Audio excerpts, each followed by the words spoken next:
was in Bagram, Afghanistan, 2010, and forgot my Microsoft Zune, if you know what that is. Instead of an iPod, it was a box that Microsoft made that wasn't an Apple product, right? Forgot my Microsoft Zune, so I went back into my tent. I had started up a dump truck and waiting for it to get warm because it was a diesel. So I went back inside, came back outside. It was blown up. It was gone. So because I forgot my music, music is life. Um, I was still alive. You are listening to the Go Earn Your Salt podcast, brought to you by Salty Electrolytes. On this podcast, your host, Riley Rogers, explores the stories of people who get after it, get things done, and earn their salt. You will hear from high achievers who discuss what makes them tick, how they got to where they are today, and where they're headed tomorrow. Perhaps this podcast will help you go earn your salt.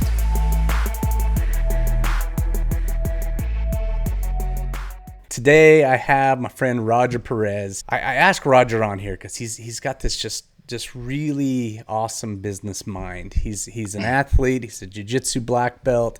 He's works on multiple projects. He's a jiu-jitsu school owner. He's got all this stuff going on where he's got all these irons in the fire. And so for our business owner audience, I love this kind of dude. So and Roger's right up our alley here. So Roger, welcome to the show, man. Hey, it's a pleasure. Thank you for the kind words. Appreciate that. No, dude, I've kind of watched you at a distance, not even at a distance, almost close up. I kind of sit and Hmm. analyze what you do on at these spring events that I've been to, and been part of, and I really I've enjoyed watching the wheels turn and watch all the, I only see part of it obviously, but there's a lot of stuff going on that you're part of and taking care of and organizing, and it spurred me to kind of, I don't know, I nerd out a little bit on that kind of stuff, right? Yeah, And I admire the way you do it because you keep a clear, cool head during a lot of high pressure situations, man. So that's all genuine. Yep. I You're a, appreciate you're that. a amazing dude. Nah, thank you for So that. talk about who you are, man. Where'd you grow up? Where'd you come from? What was life like as a kid? So my parents are Mexican immigrants. I'll start there. I think that's very important to understand. But just because my upbringing is probably as a Hispanic kid, as a Chicano. So my dad's from Mexico, came here. Same with my mom. Both came through, made the American dream, got their citizenship. I was the firstborn in my country, so already high pressure on me to be successful, right? I'm the first born in a family of six, so oldest of six. So immediately from a young age, already responsibilities to help little ones, my younger siblings, stuff like that. Couldn't really afford to do sports young because I mean I was oldest of six. Until about middle school, that's when I picked up wrestling. It didn't really cost anything because I could just, the school pays for that type of thing. So I came up as a grappler from the very beginning. Did baseball one year and that was okay, but I picked up on wrestling and that's kind of where, for me, I guess you can call wrestling a martial art. It is the oldest martial art, I believe, but a lot of people don't think it is. But in my opinion, I started martial arts when I was in middle school, started wrestling in Blythe, California, and that's Riverside County for those that don't know. I was born in East Los Angeles, but my dad moving around, my dad actually came here on a work visa. My dad is an agriculture engineer in the University of Mexico. And back in the 90s, just if you want to nerd out with me, the glassy wing sharpshooter fly was devastating citrus orchards across California. And my dad came over as part of like a work hire program. And he just started working his way through the system and they hired him on for his skills. And that's how I'm here today in California. But for me, I started wrestling, and Blythe, California is like a farm. Like there are farms in California for those who've never been to California. That's a big farming community there. So I grew up working for agronomists. Those are the guys that go out in the field and tell the farmers where they need to apply fertilizer.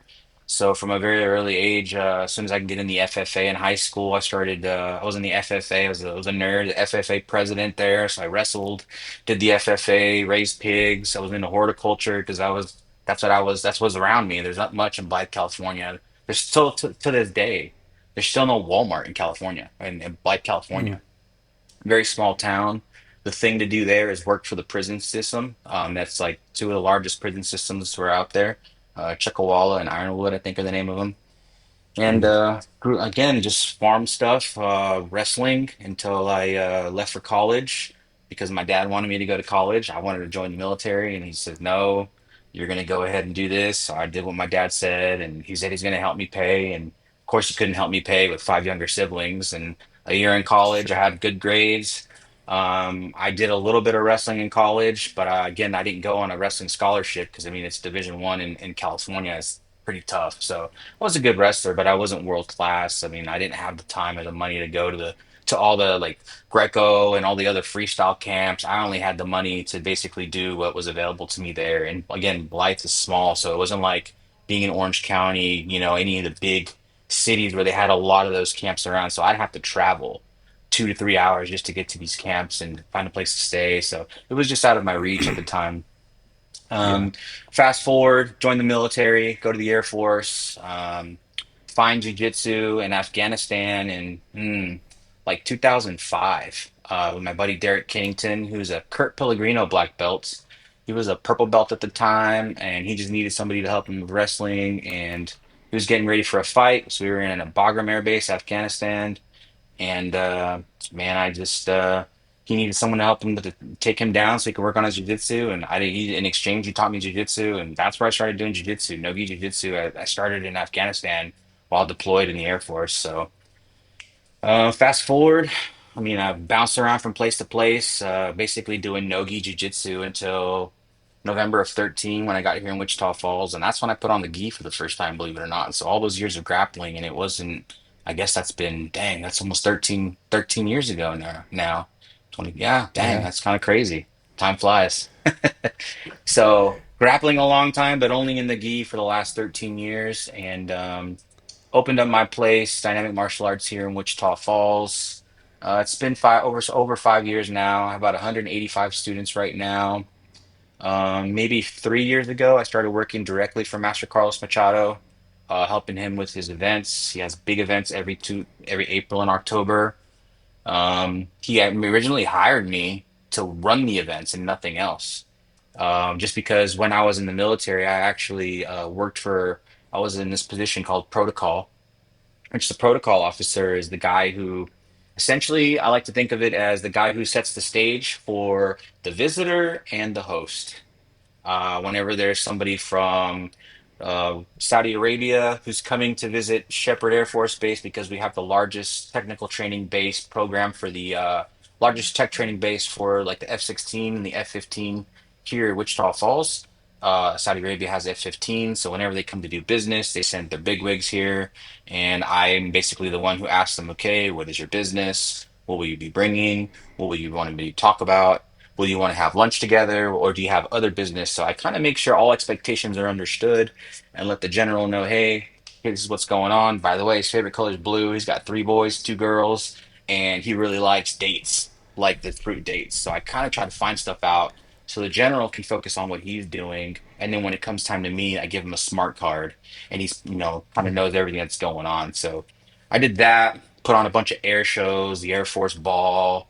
Senator Mac Thornberry came to town. We had to do big tours on the base and kind of show them.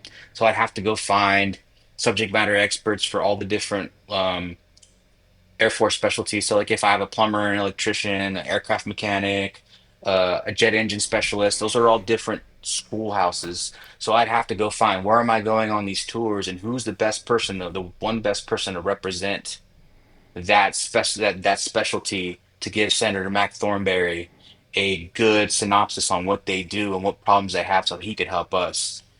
So, long story short, now I run these events and I try to find who's the best guy for this position or this submission so I can put in front of a room of 300 to 400 people on the mat together. And how do I put them in the right order so that a white belt can come to this event and know nothing, learn a takedown, learn to pass and slide control. Now I have a couple of attacks from here. Then I do some stuff from the bottom. Who's the best guy on bottom for sweeps? Who's the best guy on bottom for arm, like Troy bars or triangles? So my jujitsu mind really quickly started shifting over from the military protocol organization, project management to now I'm going to organize these cool jujitsu events where that's where I met you. That's where I brought Riley on and Salt because they fit our mold of this is the people that we want to partner with. We believe in the product. He's a jiu-jitsu guy. our guys would use his product. And man, I guess that's really me. I'm just a dude who talks to other people and tries to help other people. I'm big into teamwork and project management. That's kind of my thing.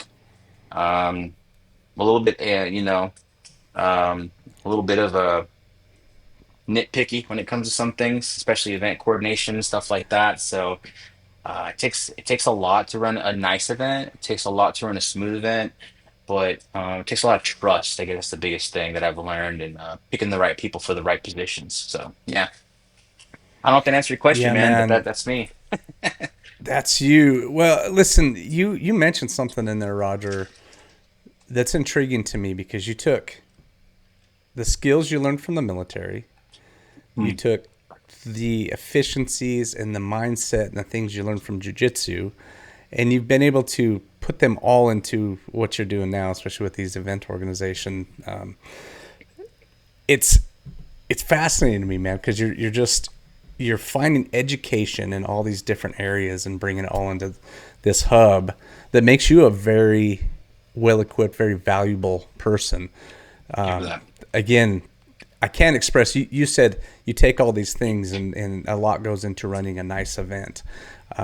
For those watching, and I can just say this from a participant in that event that Roger's talking about. It's not just well run. It's squeaky clean. It's beautiful. And when it's my wife and I's. My wife doesn't even practice jujitsu, but it's this jujitsu weekend that she loves to be at because it's Hmm. just so well run. And it's the only one that we've ever been to that she enjoys going to. So well done, Wow, dude. You appreciate did that. something there that I thought was impossible. Thank you for that. Thank you for that.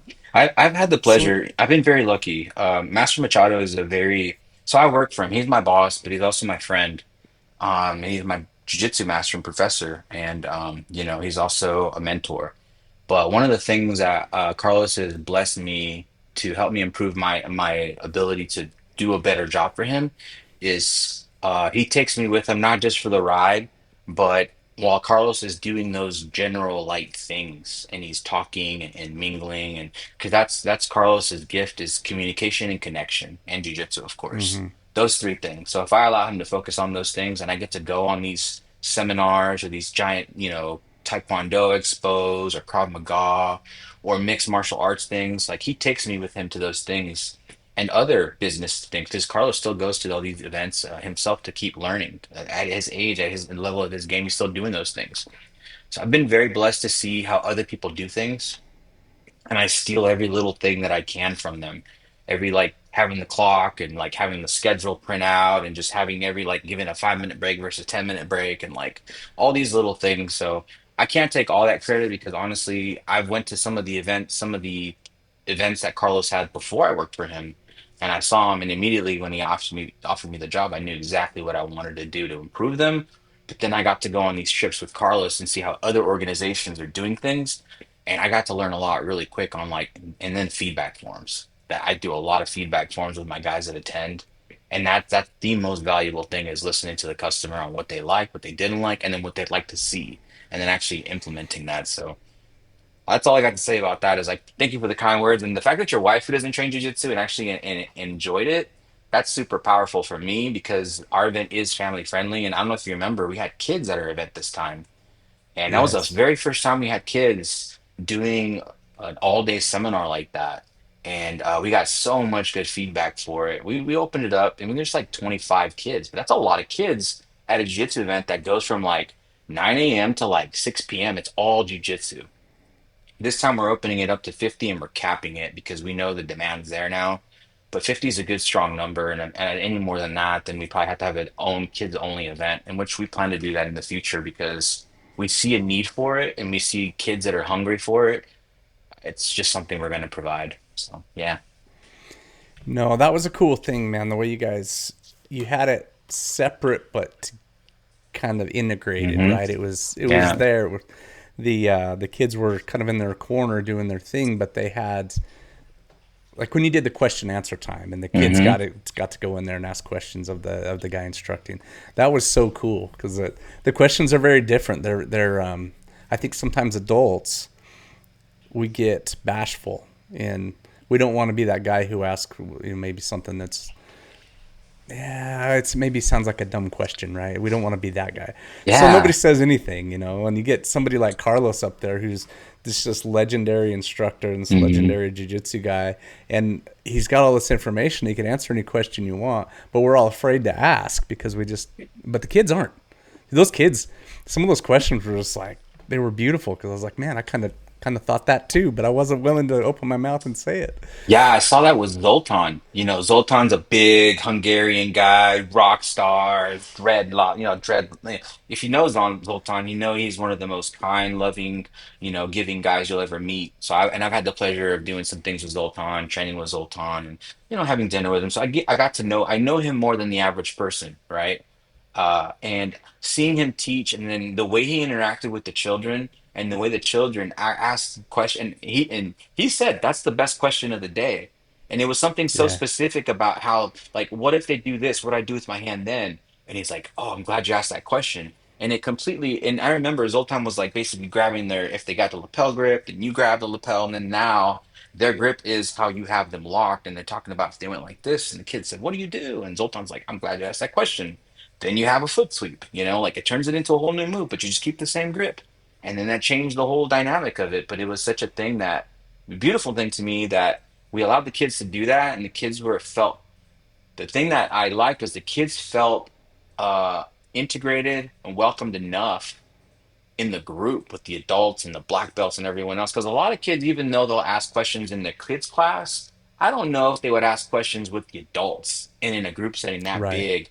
But the amount of time they spent with us, and the amount of time that they had to kind of like mesh with the group and understand the dynamics, and even we didn't have to tell them to be quiet because they were drilling and they were working, and the kids knew, okay, if the instructor's talking, we're not talking. So it was a beautiful sight to see for us, and it was awesome. Yeah, that was a cool experience, man. And then the people you put in charge. So you had, I'm trying to think if you had, it was four or five kind of that I noticed, kids instructors, right? And the little bit I paid attention to it, I listened in on kind of what they had going on, and the skill level of those guys to keep the kids entertained, Mhm. to change subjects often enough to keep the kids' attention spans there, the level of excitement they built up and stuff. It was such a cool thing because that takes a high level of skill to do that. And most adults can just bore kids to death, and then they wonder why the kids aren't behaving because they're off in la la land because it's boring, right? Yeah, so we purposely selected those, and Ray Machado is obviously Carlos's son, and he's a purple belt. He's in his early 20s, and he's the head kids coach at Carlos's Academy HQ at headquarters academy there in Carrollton, or Farmers Branch, excuse me. And then Alex is one of Professor Sampson's green belt high level competitor, constantly competing, young teen. And then Mila has also had her beginnings in Carlos's school, and then they moved it to a different area, and she trains primarily in Nogi now, but still trains in the gi as well.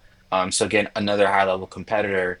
And so those three, I mean, with the amount of jujitsu knowledge they have since they've been doing it since they were like 4 years old, they're the perfect fit because they're cool. To the kids, they're cool. They know a lot of jujitsu. They're strong. They're advanced.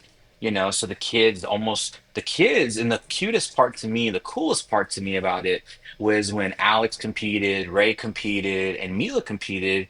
The kids were like fanboying and fangirling and going over there. And again, some of these kids knew him, but most of them, this is the first time they got interacted with him was at our event at that Machado Method Summit. And then we have our tournament on Sunday, as you know, which I didn't really mention that, but on Sunday we have an invitational at the end of this 3-day event. So now these kids coaches are competing for themselves, and then all these kids are swarming over cheering for their coach, which is, a Yeah, coach they just met a couple days before or the day before. So that was super cool to see.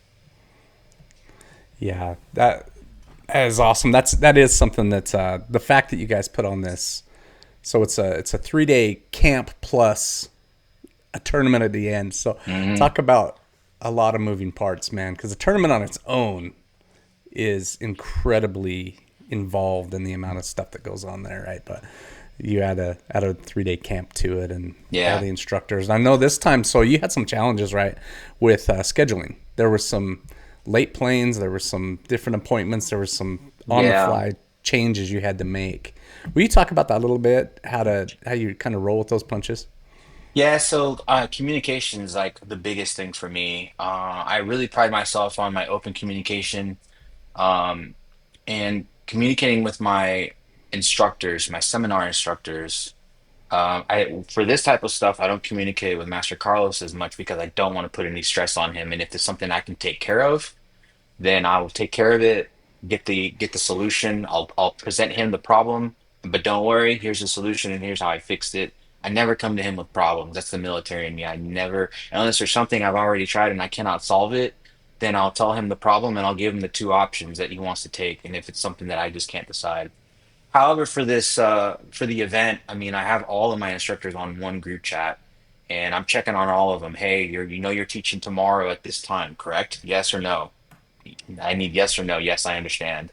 And so we had some storms, and I don't remember exactly where the storms were happening.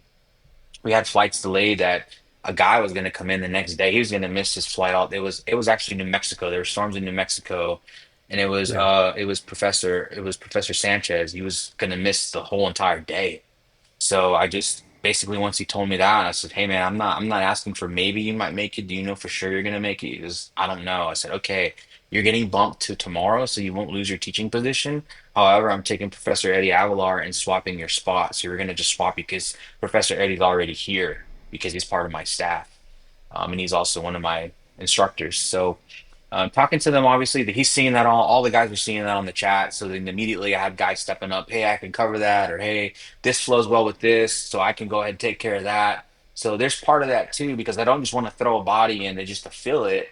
Because if we're doing, you know, half guard, I think throwing leg locks would be good because there's a lot of leg lock entries from half guard. But if I'm doing stand up and then hey, now we're doing leg locks, like there's some missing pieces there because I do try to have some form of flow that even if a white belt's in the class and maybe they're not, they don't know anything about leg locks, but they know how to do a takedown, they knew how to do a guard pass, they know how to do the half guard entries. Okay, now I have a way to actually get to this.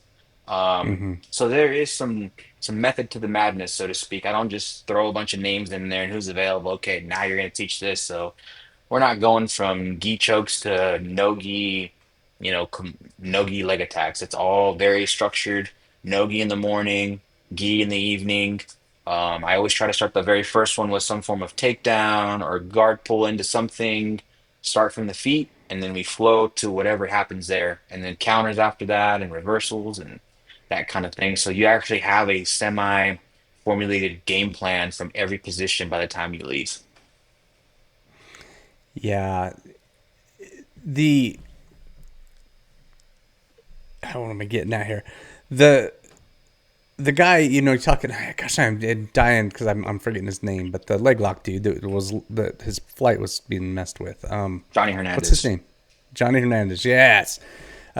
He's a phenomenal teacher, right? Like Hmm. that's leg locks is something that's a recent addition to my jiu-jitsu game, and Hmm. that aside, when I would go to his instructionals, I'm like, man, this dude knows how to convey a thought. I love that. But in this, I can't remember if it was this event or the previous event. Roger, there was one instructor that really dropped the ball, and if I remember the situation, it was he got like distracted. He like showed one technique and I got distracted, and then really never came back. And it was a thing you had to deal with, this obstacle you had to deal with in the middle of this event. And then maybe a little aftermath too. Would you talk about that a little bit, because there's, again, these things don't always go to plan, right? Yeah. So I won't drop the name, but I will see it as a disrespectful. It was a very disrespectful move, is what it was, if I'm being honest with you. He didn't get distracted. He was just being disrespectful. Um, so that's what it ended up being. That instructor is never going to be given the honor of teaching at our event again because it is an honor. If Master Machado Mm-hmm. is having a big event, and we pay our instructors. Like the guys that come, we pay them. It's not a lot. It's not like a $2,000 per, but we give them money for their time. And um, when they teach you, they get to teach on the same stage as Master Machado. That's an eighth degree coral belt. the godfather It's a of big deal. jiu-jitsu in the southwest of Texas and the guy who brought it to Mexico. So I mean, and when you think about that, and he asked you, hey, would you like to teach at my event before me or after me? That's a big deal. So there's not too many guys, and I have guys all the time asking, "Hey, what do I got to do to teach at this event?" Because you got guys like Globetrotters and all these other events where, as long as you're a black belt, you can volunteer your time and go teach a technique if it fits in the technique flow that they're looking for. You know, you can do that. You Hmm. got to have a little bit of street credibility, but you can do that. You can't do that at our event. We ask you to come to our event. We ask you to teach. So. Um, like I said, Hoist is coming because Hoist and Carlos have been talking a lot more. They're getting older in age and he's connecting a lot more. Him and Pedro are supposed to do something soon. I don't know exactly when, Oh but man. I mean, like all these legends are starting to connect together. And I told Carlos, man, now's the time to connect with these guys. His style, your style, Hoist's style, and we had the brothers camp in the past, and that was a big hit for a long time. And I think if Carlos and Pedro and Hoy, Master Hoyce, if all these guys got together, man, I mean, like that's a beautiful thing.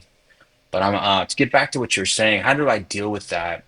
Yeah, I had a lot of upset customers, as I'll call them. They're not attendee. They are attendees, but they're also our customers. And I just Hmm. explained to them that I apologize to them, and I just said at the end of the day, it's his class, and I can't tell him what to do with his class because it's still this is just like a jiu-jitsu gym, so we just have to take what we can from it and use the time to drill. And basically, I couldn't take the microphone and say that, obviously, but for the ones that came up to me and said something to me while it was happening, because he literally showed one technique and then just never came back to update, never refine, add nothing. And these guys get, almost an hour session.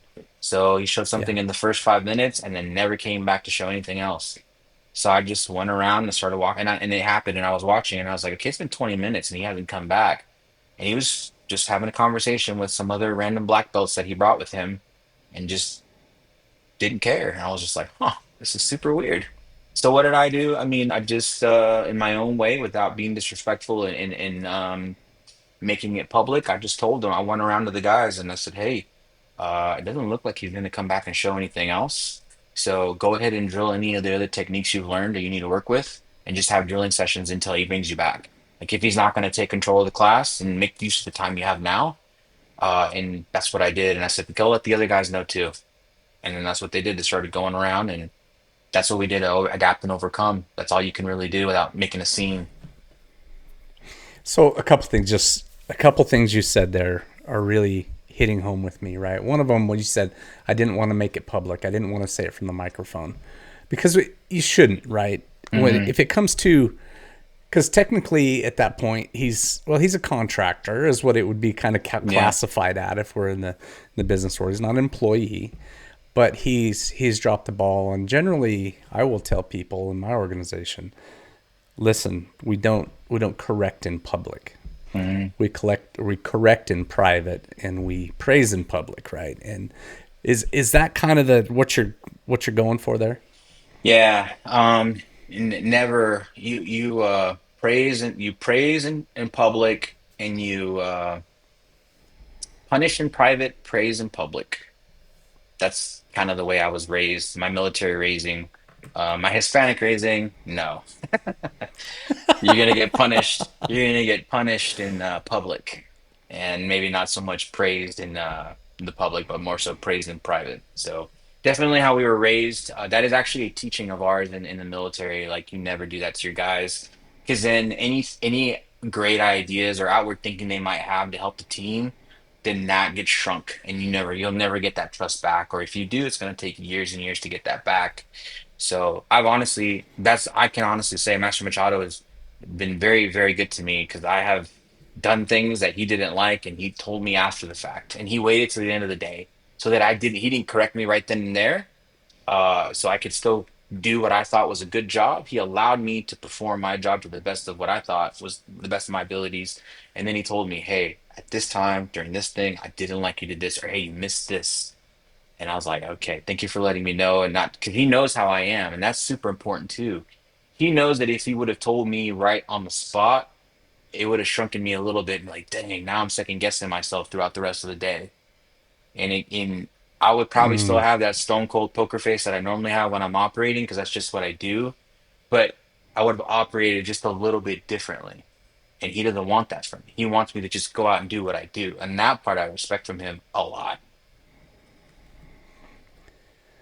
The other thing you mentioned in what you were saying there was this adapt and overcome thing, right? Because Hmm. sometimes stuff doesn't work out the way we originally thought, right? And we have, like, in this instance, there was this extra time that these students had where they're like, well, crap, now what? Like, we're waiting for this thing maybe to happen, but in Hmm. the meantime we have this gap of time. And your recommendation to, hey, just use it to study other stuff, that happens in business a lot, where we're waiting for an event, or we're waiting for something to happen that man, we're just kind of in this limbo time. It's like, well, what are you going to do with that time?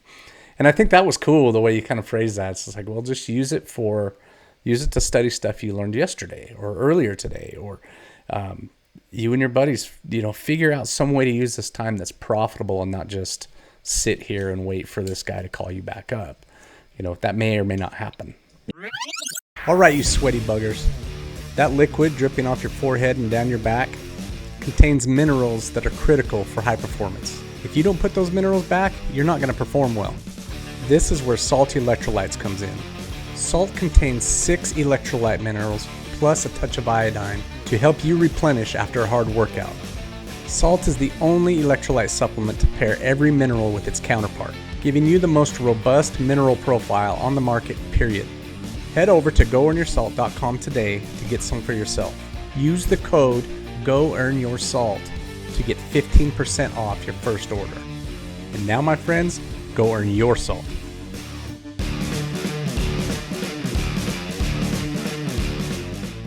Yeah, I appreciate that. Yeah, that's you gotta have those things in your pocket. Not that I had it ready as an answer because I didn't know this guy was gonna show up and do this.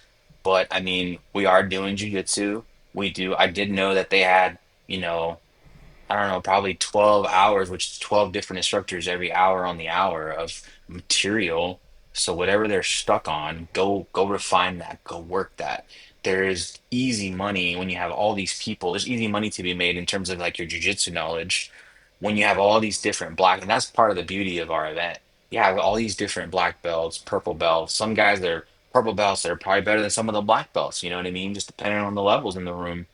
But you have all these different minds on the mat, and you start playing and experimenting with things. And that to me, there that's more than enough value for me to show up to a place. And it's a cool room. Everybody's not trying to kill you in there. And everybody's sharing and everyone's learning. I got Gracie Baja guys, Pedro guys, I got guys from local gyms nearby, I got guys from the UK, Mexico, Canada. I got people from all over the US that come to this event. I mean, it's kind of hard. I don't know of any event in jiu-jitsu like that. I mean, there's starting to be more and more. I think 10th Planet kind of has their thing, but those are primarily 10th Planet guys, you know? But our event is open to anybody and everybody who wants to show up. We typically have business at the event, which we're pulling away from having the business at the event, and we're going to do them remotely so that people have can have more of their staff there at the Zoom call when we do the Zoom event, and then when we do the jujitsu at the actual in on location in Dallas Carrollton, so we can just focus on jujitsu and not try to switch our mind from business back to the mat because it is kind of hard to do for some people. And your body gets wore down being on the mat all day like that, and then to say, hey, next day after 8 hours of jujitsu. You're going to show up here at 9 a.m. Yes, I'm going to give you breakfast, but now you got to open up your brain and get those gears spinning. That's not easy to do. It's not. Yeah. Especially the Oh, it's owners. I mean, if you're older, if you're like in your 40s, and some of these older guys, some of these, third degrees are like getting in their 50s, they're getting up there, So it's like that's harder to do. Like I'm starting to respect them a lot. The older I get, the more I respect the older guy, the gray on the mat. Because like to even get up in the morning and get your body going enough to be on the mat to do what we do, man, I bow down to them. I respect them. it's fun, man.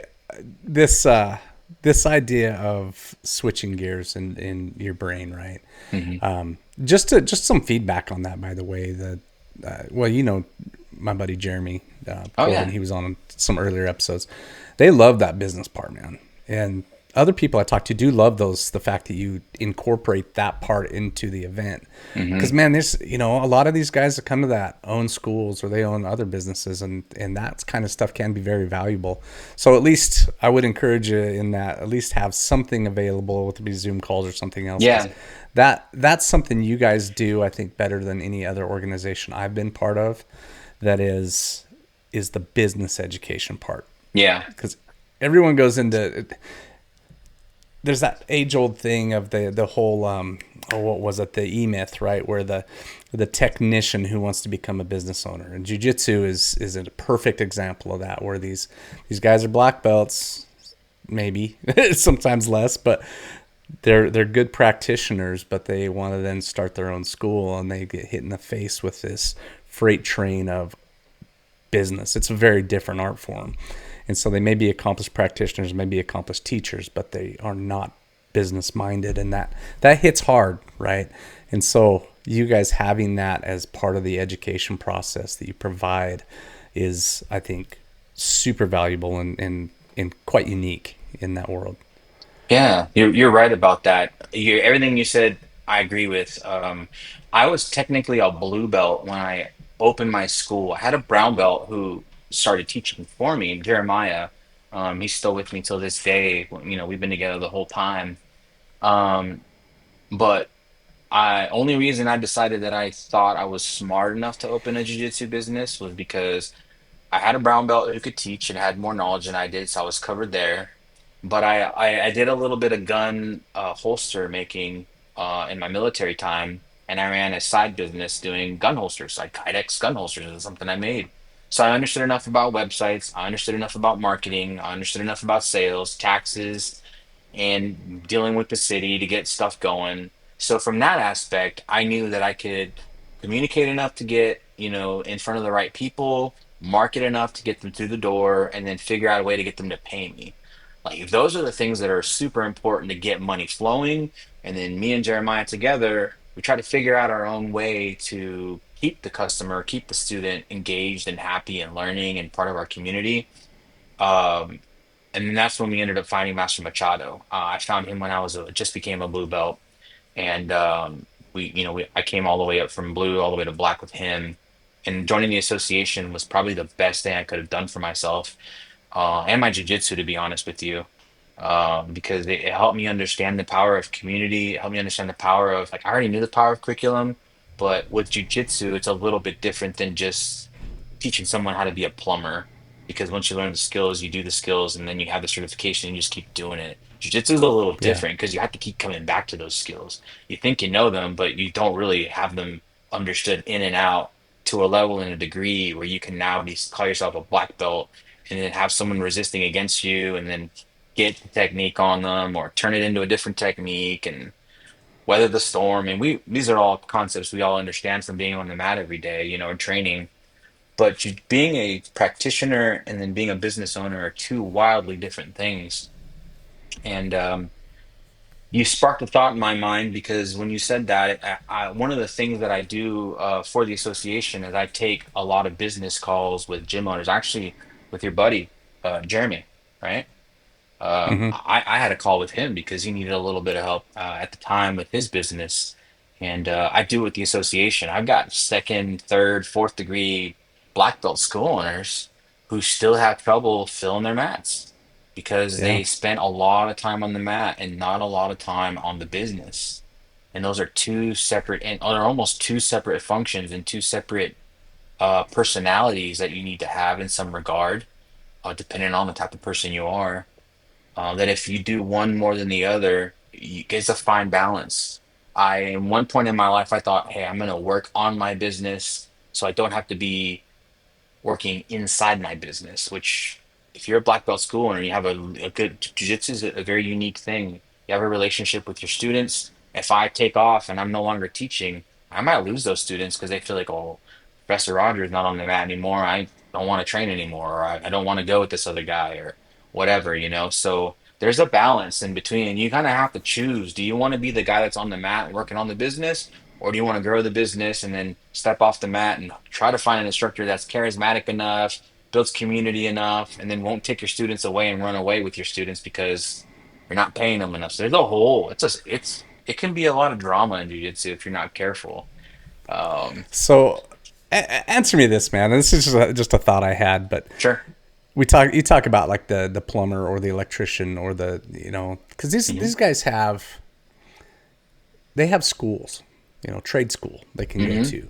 Yeah. Some companies, I know of a it's a heating and air company here in Boise that has their own school where they'll run people through it and they can get actually accredited as a HVAC technician, and then move on through their journeyman and their, become whatever they call it, when they get their, what do they call that, man? It's I'm losing the word, but anyways, when they So come it's fully certified to do their own work Yeah, and it's a master not underneath level. someone Some else. master plumber, master electrician, master like then in the carpentry Yeah, world, there isn't really that, but you have a general contractor, and then you have engineer. So I mean, yeah. okay, So I feel like you mentioned curriculum. You guys are building out a curriculum, yeah, and I feel like that's one of the things where to become really proficient in a trade generally takes somewhere around 10 years, right? hmm, And we say the same thing, to become a jiu-jitsu black belt generally takes around 10 years, maybe 12. But so many schools do this without a curriculum, man. And mm, the trades have put curriculums in place decades ago. And I think we're just catching up as far as understanding the value of that in the jiu-jitsu world. It almost gets poo-pooed on sometimes, almost if it's not like this pure way of learning. But crap, man, organizations have done it forever because it's a good way to do it. What do you have to say about that? yeah. So anybody who says that having a curriculum is dumb or it's not a good idea, I just don't think they understand curriculum, and I just think that I think jujitsu. I think some organizations in jujitsu have done curriculum improperly. And what I mean by that is they use the curriculum as their testing standard and they just kind of like go through the motions to get belts. And they think of a curriculum as a way to create a belt factory. And to some degree, I agree with this idea that hey, yeah, maybe a certain organization did it a certain way so that you can get to your belts. And yeah, okay, that has happened. It's been done poorly. I will say that. However, if you create a minimum standard and a minimum timeline, like a lot of organizations do, um, we have, and let me start out, let me back up a little bit. Um, I think that curriculums work for big organizations. It works for a school too. Like if you have a school, then the mass majority, like 99%, I don't know if that's the exact number, but the majority of people who do jujitsu are not competitors. The people Right. that once you understand that part and know that your competitors are your outliers, those are your outliers. This is why they make a big deal with competitors getting their belt on the podium when they won, worlds or whatever, Pan Ams or whatever. Those guys, once they get the blue belt, they might be a blue belt for 1 year and they won their division, so they put a purple belt on them. He won purple belt. Oh, 1 year again, boom. Again, these guys are training multiple times a day, 5, 6 times a week. So Right. let's not even consider those people. Let's just consider the people that train 2 to 3 days a week. Your average Joe, your average person, your average male, and I don't even want to get into age brackets, and then we could talk about income levels because that's a whole nother thing that I've studied too, is like what is your avatar, the right person that we're even looking to market to if you're a business owner and are wanting to grow your Mm. business and provide jujitsu. So if we talk about the average group of jiu-jitsu people, you have a curriculum set because they're only training 2 to 3 times a week. If I just teach whatever I want and I teach the thing that they're not gonna be in class for, they're gonna miss something completely, right? Right. However, if I know that they need arm bars, triangles, they need to learn how to like do mounted attacks and maybe some sweeps. The question that I have to ask myself is how do I get them enough familiarity, right? They have to be familiar with the position. And then how do I give them enough frequency? Okay, how many times do I show it to Yeah. them so they become proficient? So familiarity to me plus frequency equals proficiency. Okay, so that's kind of the formula in my mind as a curriculum developer that's always worked for me. I have to make them familiar, And then I have to give them enough frequency with that familiarity to make them proficient. Not Yeah. expert, but proficient. He can pull off an arm bar if it's available to him there. Now, is he going to take the arm bar from this position? Probably not, but he can get there if you give him enough opportunities and tries and show him you go over the technique and the skill enough in class, right? So having an actual curriculum that maybe focuses on, let's just say close guard for the month, but I teach you a arm bar from close guard. Maybe later on I teach you how to go arm bar to triangle, right? And then if that doesn't work, then I go to a sweep. Oh, now we're in mount. So now maybe next month instead of close guard, I'm talking about mount. We've already had familiarity with arm bars and triangles, right? Now I'm going to Right. add more frequency to the arm bar and maybe a mounted triangle, right? So now you still doing jujitsu, but I'm focusing on a specific flow and a specific formula to give this guy attack, the same attack. But now let's reverse this. Let's say I do this for like I do a mount, I do side control, I do half guard, and through those positions, I end up looking for arm bars and triangles. Okay, I do that for 6 months, and then the next 6 months, let's just say I'm just make up a curriculum right now. Now the next 6 months, I'm only going to focus on arm bars all month long. Well, guess what? I just did. I was familiar with them in half guard. I was familiar with them in close guard, and even in mount, right? So Mm-hmm. now I already know it. Now I'm already familiar with them, but now I'm gonna have so much frequency over and over and over in the arm bar, and I just follow the arm wherever it takes me. I've had enough familiarity with if I end up in mount, if I end up in bottom close guard, if I end up in whatever, all these different positions. So if you do a specific, scheduled curriculum where and better yet, where the student knows you're going to go, now they're buying into what you're teaching. Now they understand what you request from them, what you want to see from them, what they need to perform and demonstrate to you. Now we're on the same page. Just like when you go to college and you want a degree to become, I don't know, a doctor, you got to take biology, you got to take anatomy, you got to do all these things. So I already know what I have to do to get this degree. And I That's already right. know there's a grading rubric which tells me I have to do this, demonstrate proficiency and understanding of biology by set to the degree of 75% success rate. That's my grading rubric.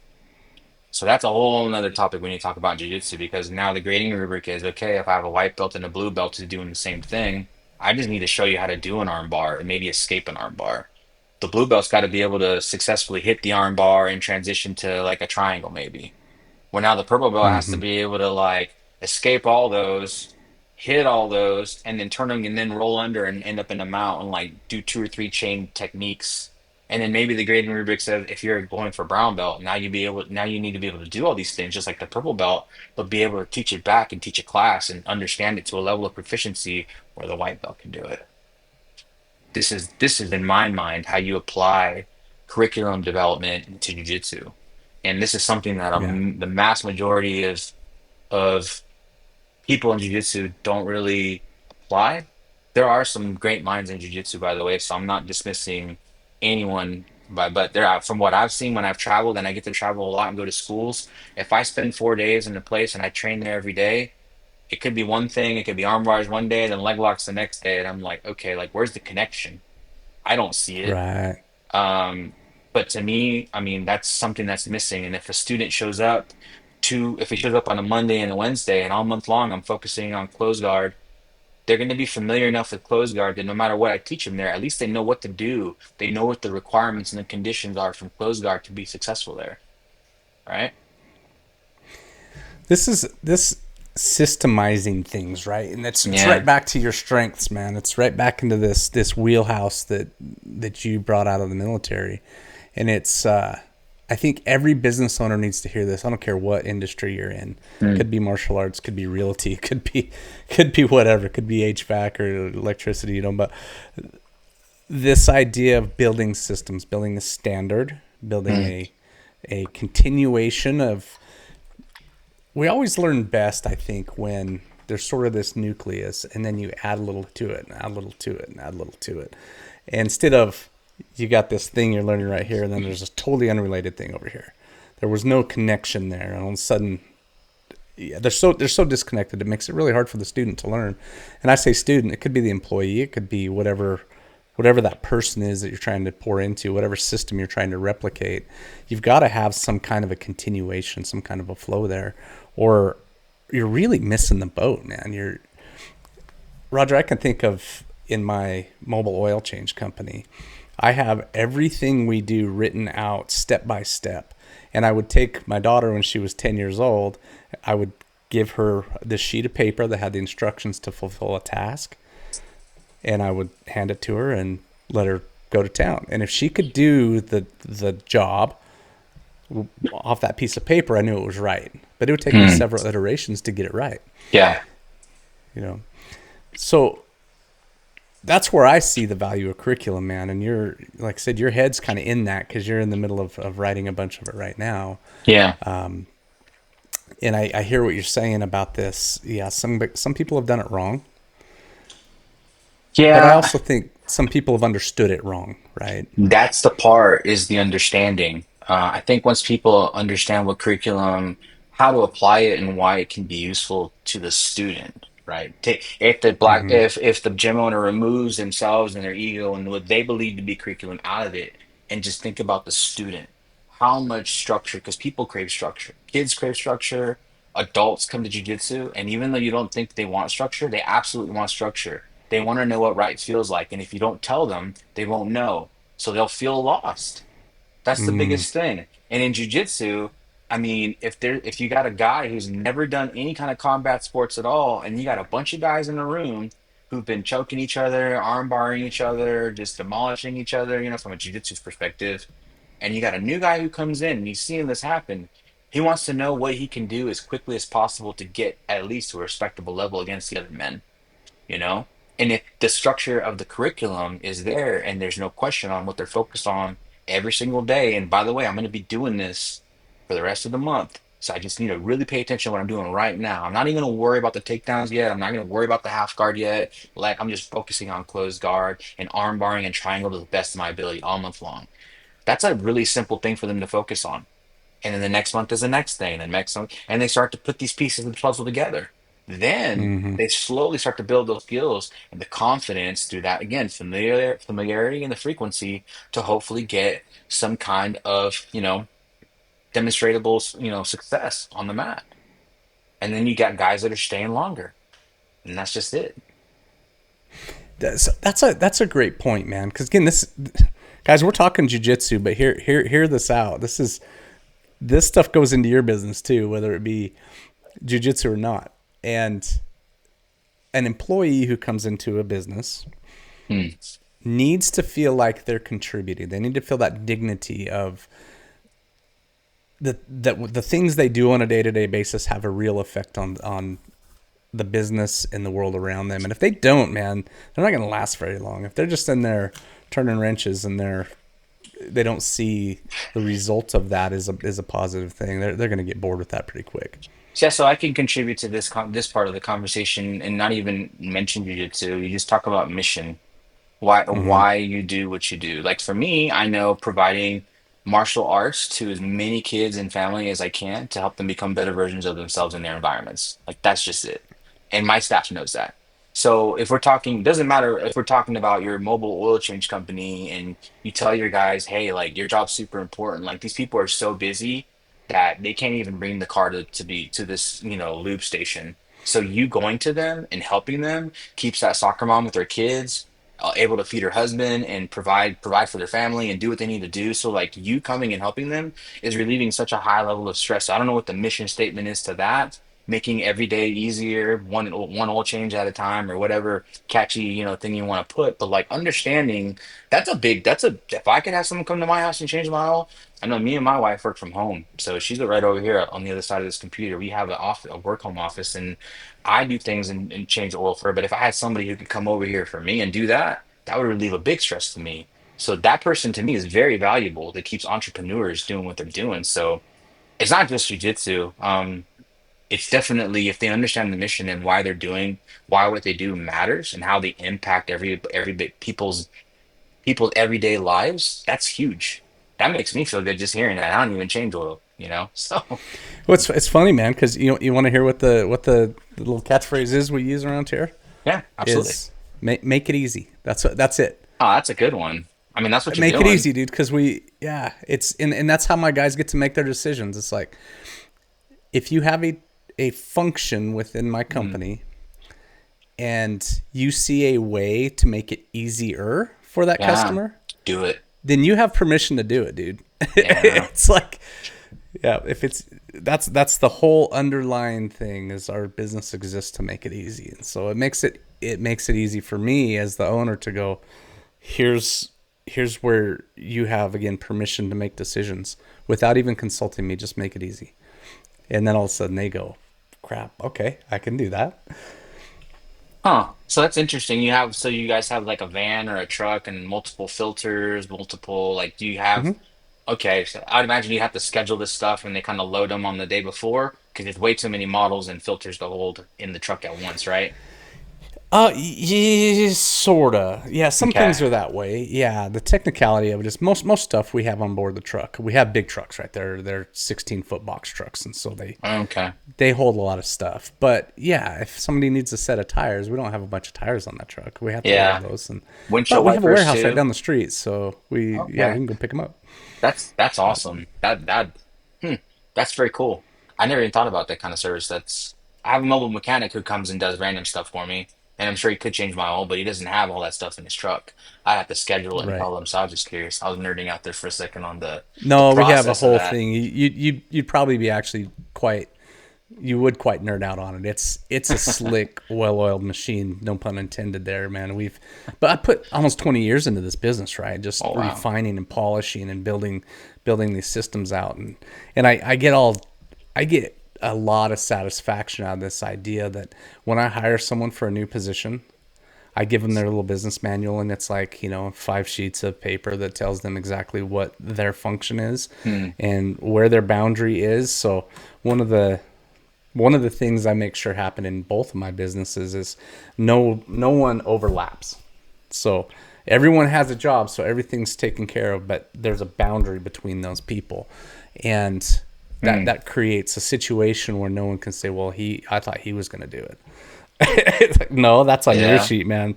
That one's your job, and so you're accountable for that, and you dropped the ball, not him. So, yeah, it's a beautiful thing. Huh.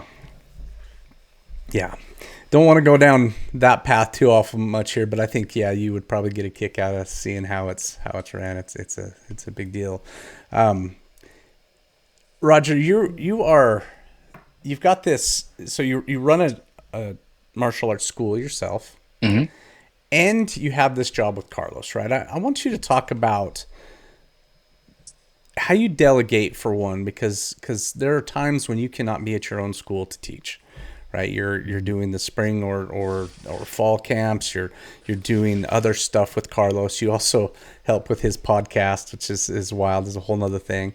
Um, but delegation, man, when you're looking at, there's this weird balance in jujitsu where your employees are often your students, or almost always your students also, so they're a customer and they're an employee, and you've got to find these folks who you can trust. You mentioned earlier that will bring some charisma to a class and be able to teach people clearly and have that skill set, but also are loyal and won't be running off with your students. So what do you look for in somebody when you're Yeah. So setting that up? that's not a easy process, if I'm going to be honest. You can eat in my area, there weren't just random schools that I can go hire guys. So it's taken me, like I said, almost 6 years now. I have one or two purple belts. My son's a purple belt. He helps me a lot. He's 18. But I've got staff. I mean, I got a front desk lady who runs everything for me. I'm in constant communication. I got a Facebook Messenger group, and I use Facebook because you can upload large videos and things like that. I guess you could use WhatsApp. I wouldn't use text. You can text for quick things directly, but and the reason why I use this, I say this is important because when I am gone, let me back up. Let me back up. It's taken me years to find the right type of people to be coaches that I know are coachable, but still can coach other people. Like one of my guys that covers for me is Coach Joe Cameron. He's done some pastoral type work. He's worked on a radio in a radio station as the radio DJ guy. So to me, as soon as I met him, I was like, huh. So that's a guy who's got to work alone. He's got to be able to do things all by himself. If you're running a radio station, you're putting on music. You're probably taking sponsors. You're connecting with people. You're going out in the community, and you're doing outreach. You know, you're doing commercials. That's what radio DJs do. If he's a guy who's heavily involved in his church and he's doing some of the leading some of the men's groups, okay, this is the guy who is a gatherer of people and able to communicate. Super important. And then I have Darby, who's one of my purple belts. He's been with me since day one, came all the way up, so I know exactly how he rolls. I know exactly how he talks and teaches. Southern from Mississippi, kind of a transplant here in Texas. Very respectful, respected by the people. And then I got an older guy who's John, who's been a kids coach his whole life, and he deals with my 4 to 6 year olds, and he helps them with the counter as well, and deals with parents. So these are people that I selected that weren't the most athletic. They were not the most gifted, but they were the best communicators. They follow directions the best. And I've developed, I know I've taken them out for lunches and I've helped them with things. You know, in jiu-jitsu, lines can get very blurred between supervisor and friendship and student if you're not careful. And one of the things that I did right away is I told them, hey, I will pay you for your time teaching. I will not exchange tuition for you pay your tuition and I'm going to pay you your salary or your hourly, whatever's agreed upon. And Correct. that keeps equal exchange and equal expectation. Because if I just remove the tuition and I only need him to teach one time, that means he only worked for me like 2 hours, right? So maybe I need him to work more and he's doing something else, right? And because there's no money, right? So I've done that in the past and it didn't work out for me. And I've seen other academy owners try to do that. It ended up causing them problems because now there was a level of, oh, you're an employee, I need you to do this, but you don't pay him. Well, I pay you in Yeah. tuition. Like, no, there's nothing exchanged here, guys. There needs to be some Yeah. tangible form of exchange because now we are doing business together. We're not family, so I'm not doing anything for you for free, and the business isn't supporting you financially. So, in my eyes, to keep things clean and expectations clear, you pay your tuition, I pay you your salary. And then if you can't work or you don't want to work for whatever reason, that's fine. Okay, you just keep paying, and I won't pay you for your time. And that's fine. And it's developed into a beautiful thing for me because now my coaches understand that, hey, I still need to pay tuition, and then I'm going to get paid in exchange. I've also been very blessed to have what I call junior coaches. I've had some young girls that are teens now that have started with me since they're 4. Now they're older and they're kind of help with the little 4 to 6 year olds. They're not coaches, but they really help them with the techniques and things like that. And they get a small little salary too. They get paid minimum wage, just not much to be honest. It's like $80 for the month or something like that. But they're happy Hmm. to do it. And for a 13-year-old, $80 goes a long way for them, you know?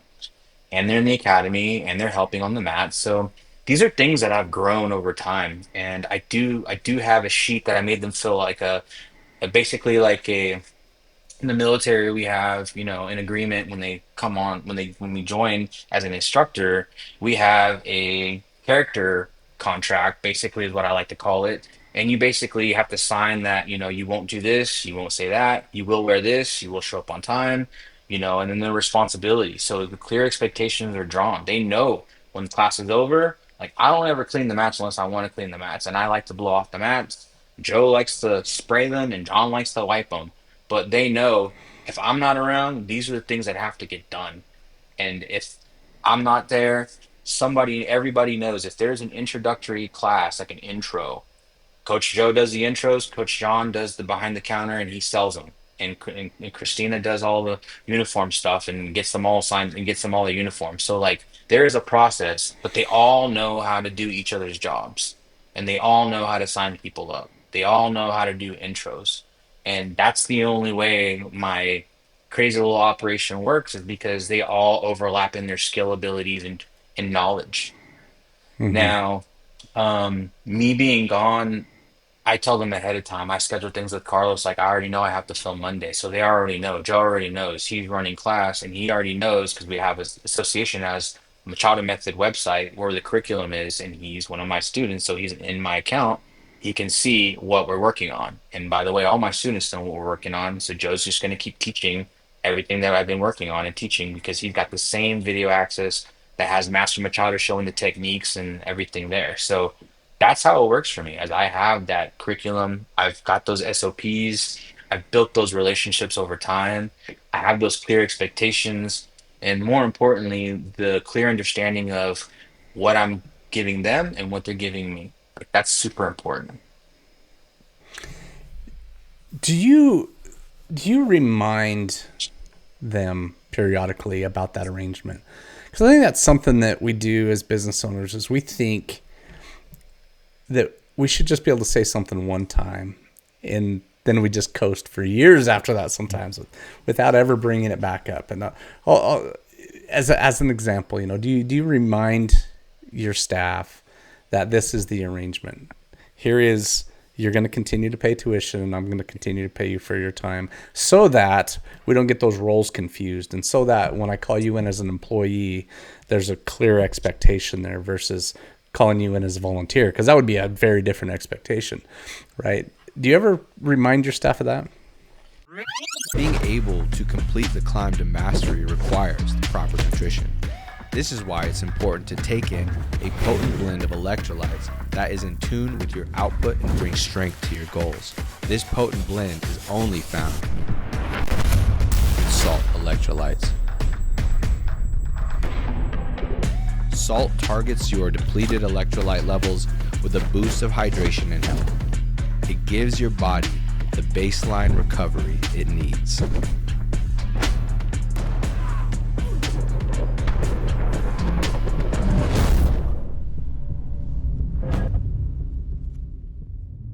So I don't have to have any hard conversations like that anymore. In the beginning, I did because I wasn't clear enough. I wasn't constant enough in my communication. And what I mean by constant in communication is like at the end of the month, because I hand them their paycheck. I physically hand them a paycheck, and it's in an envelope, and it's got their name on it. And I tell them, hey, I really appreciate your help, and I appreciate you helping me with the business and growing it because you know what we're trying to do.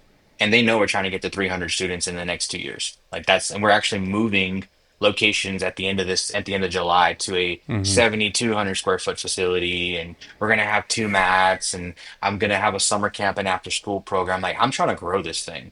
And Joe knows my why. They all understand the mission. His daughters have come up in the program and his daughters have become, beautiful, confident young ladies. John had a shy little kid and John's very ingrained. So the people that I have in my business working with me are invested in it because they understand the mission is to grow and serve as many people as we can. Now, to answer your question, at the end of the month, I thank them, I hand them the check, and I say, hey, thank you, I appreciate you. Um, Next month we're going to need to work on this. Next month we need to work on that. And I do have regular conversations with them individually on, hey, you did this really well, or hey, we need to work on this. And like Mm-hmm. recently, John's taken over the counter, so he's learning how to use. We use a company called Modus Mission that has a communication funnel that has your Instagram, your Facebook. It has it all in one place, and all the leads from the website. It all goes to one place. So I just basically told him, I was like, hey, I know you're new at this and you did good at this, but you need to work on this, this, and this, and you need to get on the mat more often because you're hiding behind the counter. So he's because he likes to stay back and he's focusing on the business, but he's a blue belt. So for the sake of the business and the sake of his training, I need you to get back on the mat more often. Mm-hmm. Same thing. So I don't I guess I'm blessed because everybody knows the arrangement and it's been very clear from the beginning. I don't ever have to tell them that, hey, you're paying for your tuition and hey, I'm paying you for your time. Like they're doing what they're doing and I'm doing what I'm doing, and that's good. Now I have had guys approach me and ask me for a raise. I have those conversations. I welcome them with open arms, and to me, justify to me why you believe you need a raise. Tell me why. Tell Mm-hmm. me what you're doing extra or why. And if it's good, like one guy approached me about a raise, and I said, yeah, you're right. I'm going to give you a raise. However, you need to wait till after we move because that's going to be expensive, and I'm not financially set up right now to do that. So. I just have honest and clear conversations with them because I know I'm intelligent enough to know that I can't do it alone, and I'm not greedy enough to know that I'm not greedy enough to think that if I just get rid of them, I'll just do it myself. It's just not. It's that not I worth it have to it me. right. You need a couple village elders to raise the village, and those are my village elders, so to speak, you know? Yeah, man. Yeah, you mentioned that you don't have hard conversations about that very often, and one of the things I do again in the mobile oil change, especially because salt's at the point right now where it's basically just my wife and I doing it. So we've got those things in mind, but the other company's just much more established, right? And so Hmm. we've got employees there and those kind of things. But what I do in the weekly meetings, I always go over a core value, right? Okay. And I just talk on this, and I just kind of tell stories, or I'll bring up an example of where someone exhibited one of those core values during the previous week. And so Mm. we're having those conversations on a regular basis where it's like, hey man, this is our core value. We call one of them breathing room, right? And so you set up this schedule where you had this project, say it was a brake job, and you knew there was a potential that you had this you could have issues with it. So I love the fact that you scheduled an extra hour in between that and your next appointment. Mm. You created some breathing room. That's something that we like to do so that you had plenty of time to focus on the first customer's job, get it done, even with the potential problems, and finish that thing out in that setting before you had to move on to your next one. You did a great job. This is a cool thing. Thank you for doing that. So they get their praise, they get to learn something about the company, and they get that dignity of like, oh, okay, I can make decisions based on that core value, right?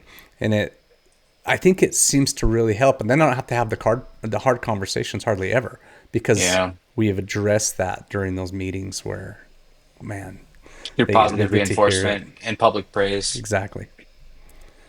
That's Yeah, good. it's I it's like that. interesting how that achieves all that stuff in just one little talk, right? And I talk on it literally 5 minutes. That's all I give myself during a meeting to talk on this core value. But I generally walk in there with something that happened the week before, where I go, "Hey, man, this happened.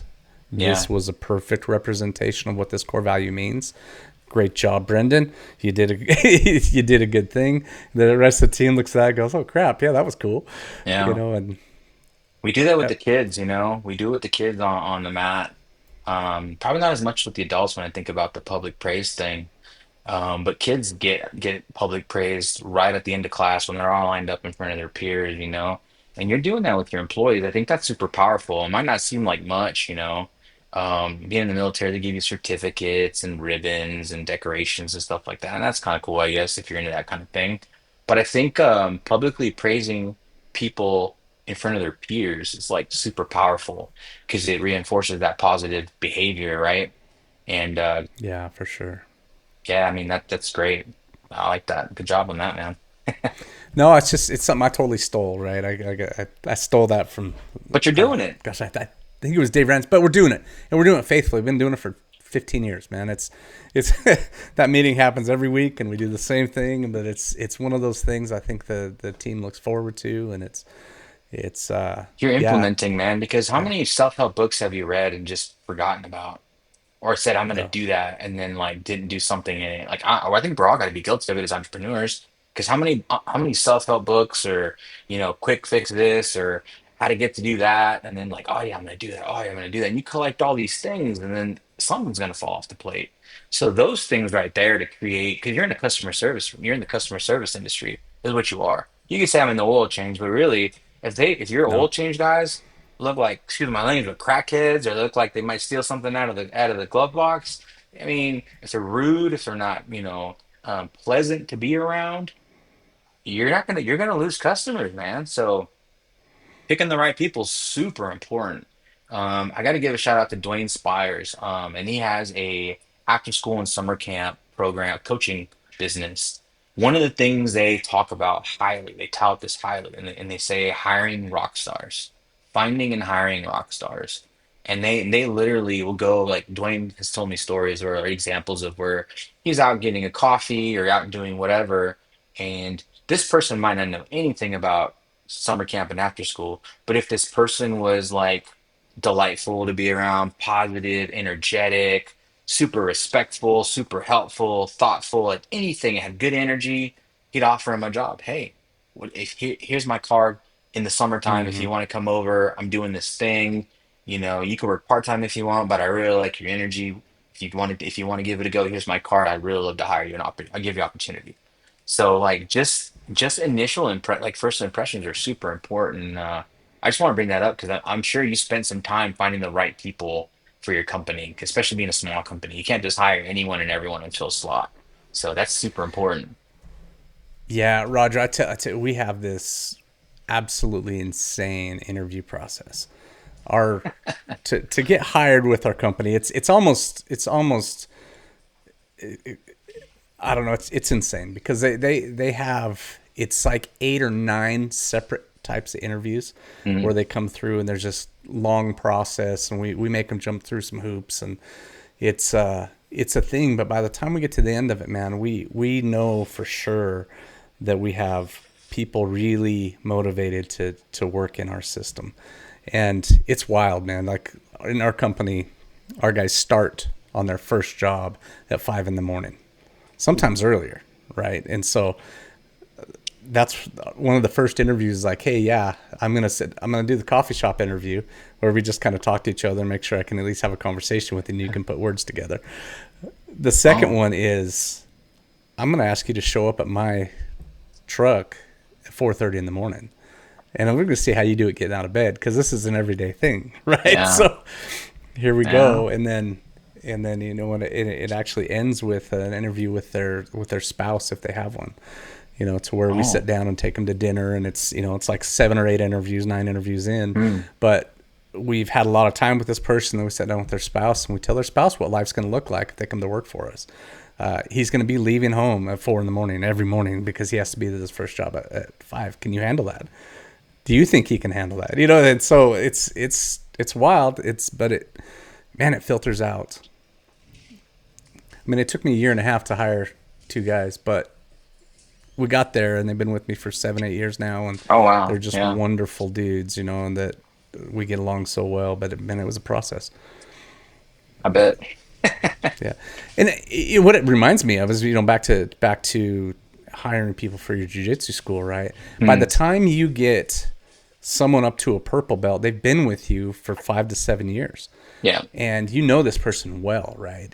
yeah, It happens where someone will move into town and maybe they're already a purple belt, and but generally you've trained these people up, so you've yeah, done this long interview process already, yeah, right? You know these people. yeah. That's exactly right. That's exactly right. Gosh, man. So talk about this. You talked about working with Carlos, right? Yeah, As a mentor, right? yeah. And Roger, I see you doing that too, because you and I sat down. We talked about some things over dinner here a few months ago. You sat down with my friend Jeremy. You poured into him and gave him some business advice, and you played that mentor role also. Hmm. I imagine just knowing you that happens on a regular basis. Sounds like that's a thing you do with people. So talk about being a mentor. What it's like from that end. Yeah. So you know, I've been very blessed to have terrible leadership when I very first joined the military. The worst time of my life. I wanted to get out right away. I hated it. I was like, what did I do? Well, why am I here? Who let me make this decision, you know? And I'll never forget my like third supervisor. His name's Dave Sadison. He's a little bit of an oddball, but like asked me what I wanted to do and why I wanted to do it, and then that's all he asked me. It wasn't until like 2 or 3 months later that he asked me. I asked him. I said, "Hey, you asked me what I wanted to do and like why. Like, but I don't understand like why the conversation ended there." He just said, and then he said, "Well, I just wanted to know what I needed to do to help you.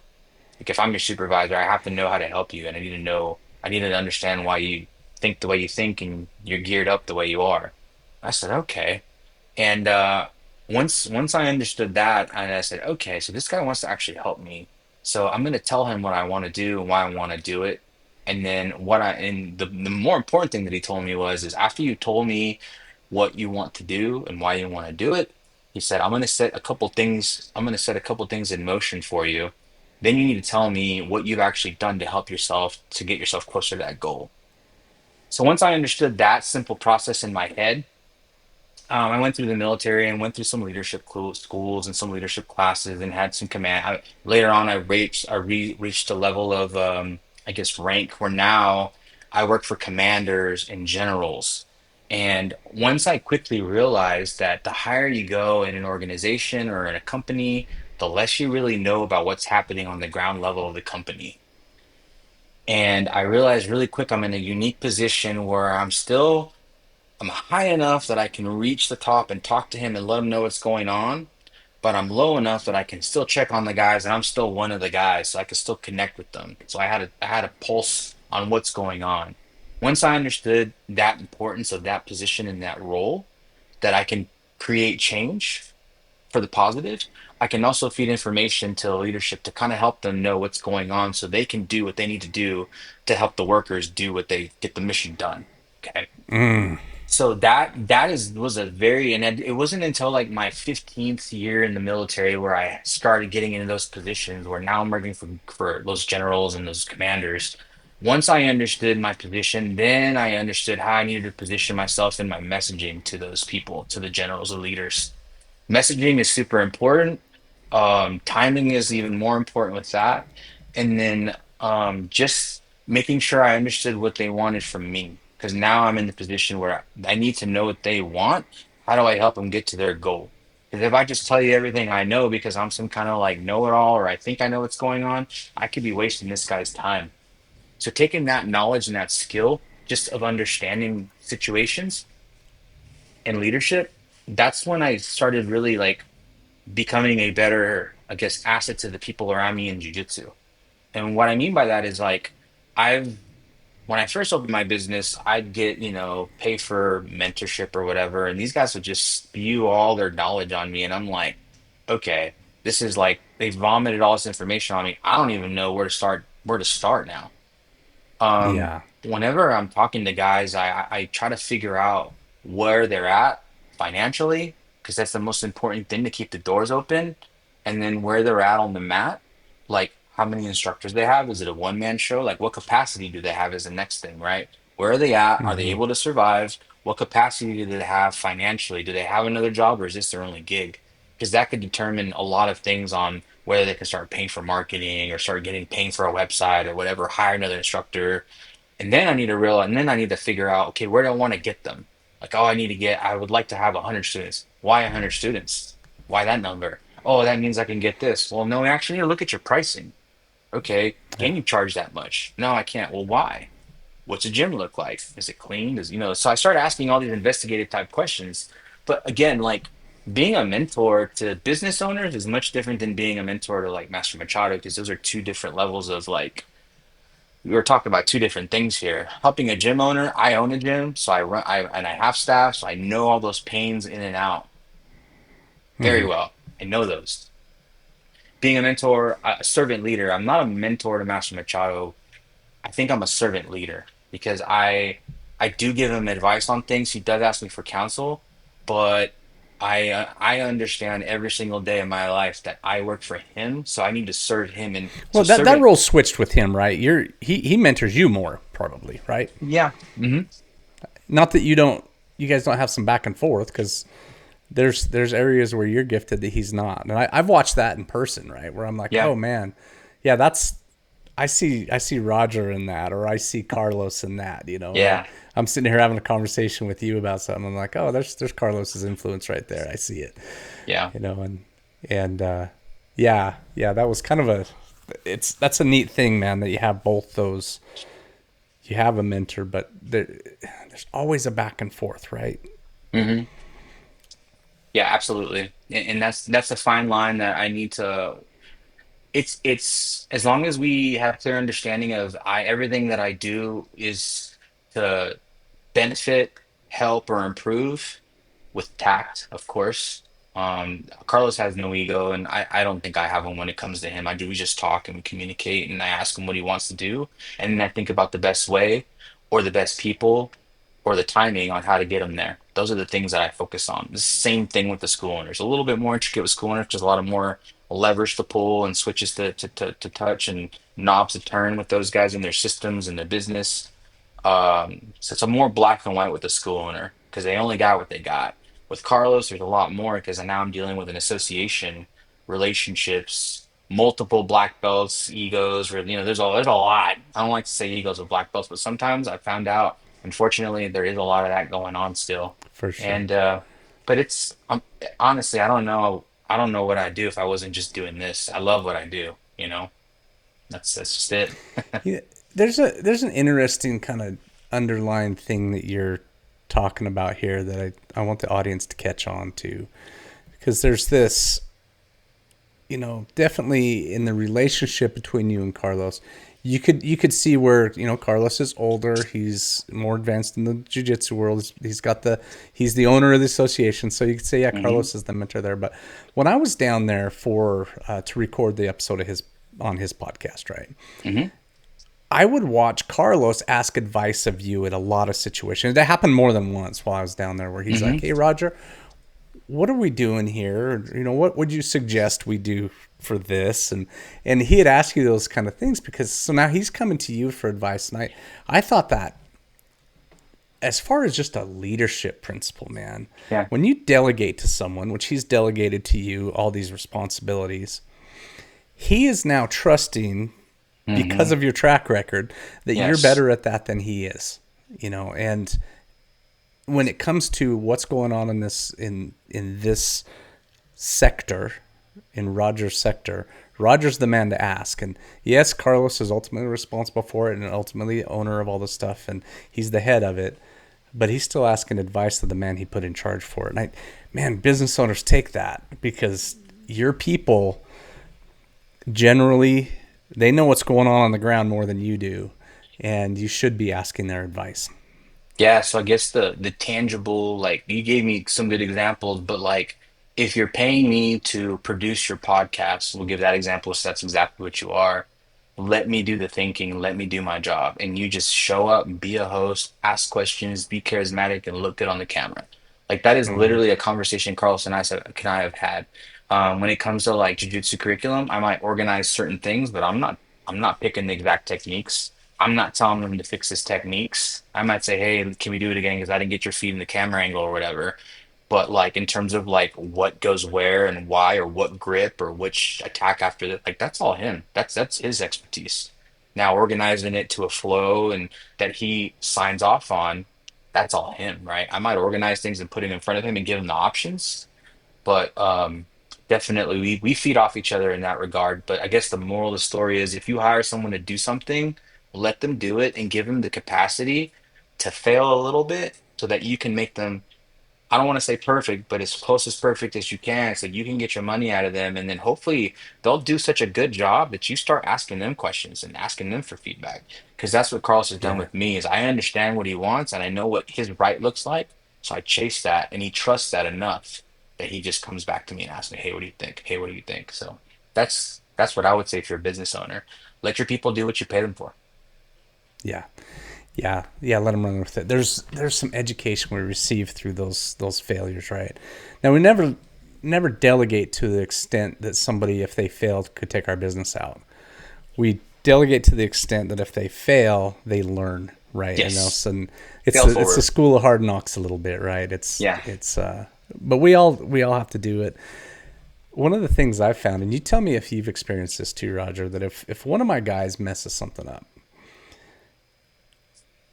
I will go to them and say, "Hey, man, this is a problem. This is where the error happened. Now I expect you to fix it." And what I've Mm, found is my tendency is, well, to just go fix it. But if I don't allow them to fix the thing that they broke, there's something stripped, and all of a sudden, they'll become entitled to that. Like, well, Riley will just fix it, which is just blew my whole plan of delegation away. The other thing that happens is they feel like I don't trust them enough to let them fix it. And I think that's probably the big thing that business owners screw up is not allowing our people to fix their own mistakes. And so we strip them of dignity. And that'll, man, I think that'll discourage a person more than anything. yeah, the learning moment has to happen. Otherwise, they won't appreciate it and they won't recognize it, and they'll make the same mistake again. And you'll just be frustrated for not allowing that, like you said, space. There's a space in leadership too, and you as a leader have to give them the opportunity to fail, but not catastrophically fail. I think that's super important to mention. But fail Yeah. forward, like, hey, this didn't happen. It turned out okay, but it could have been much better if we just did this, right? And then letting them fix it themselves is probably even more important because they feel like they're part of the solution. So that is a super important point that you made for sure. I agree with that. Yeah, it's funny because I was 20 years into leadership before I figured that out. Yeah. And I finally one day I just was, we had this problem, and it was a significant problem. It wasn't a business failure level problem, but it was a could possibly lose a customer level of Hmm. failure. And one of my guys had just did a thing wrong, and it caused a leak on the guy's truck. And it was 7 o'clock in the evening when I got this call, and my technician had been home for a couple hours already, and he was home relaxing in his PJs, and I had to make a phone call and say, hey man, you got to go out there right now and fix that thing. And my temptation was to go do it for him, but I didn't. And later, he thanked me for it. He's like, man, I appreciate you calling and trusting me to go out and get that thing repaired. And I thought, crap, man, that was a lesson for me as a leader. Just like, man, I need to give them the Hmm. dignity. They got to clean Yeah. up their own mess. Yeah. Yeah. That's awesome, man. Well, Roger, I generally about this point in the podcast switch gears here a little bit and start asking Sure. some get to know you questions, and I want to go into that if you're game. Yeah, absolutely. So when on this podcast we use our tagline from Salty Electrolytes, the go earn your salt, right? It's called the Go Earn Your Salt podcast. When Hmm. you hear that phrase, what comes to mind? We designed Salty Electrolytes with a very important concept in mind, something we call counterparts. Minerals have very specific functions in your body, but those functions are one-sided. For example, sodium allows water into your cells, where it stays until potassium comes along and lets it out. You know this as the sodium-potassium pump. Calcium and magnesium work in a similar way, so we put both in our drink. In our research, we came across data that showed us that nearly 98% of athletes are deficient on iodine. This fact prompted us to use iodine in our formula, but it turns out you cannot absorb iodine properly without zinc present. So what did we do? You guessed it, we added zinc. Every ingredient in our formula is paired with its counterpart. Authentic Salty Electrolytes is the only electrolyte drink that prioritizes counterparts. Get some for yourself today at saltyelectrolytes.com and feel what proper counterparts can do for you. Go earn your salt.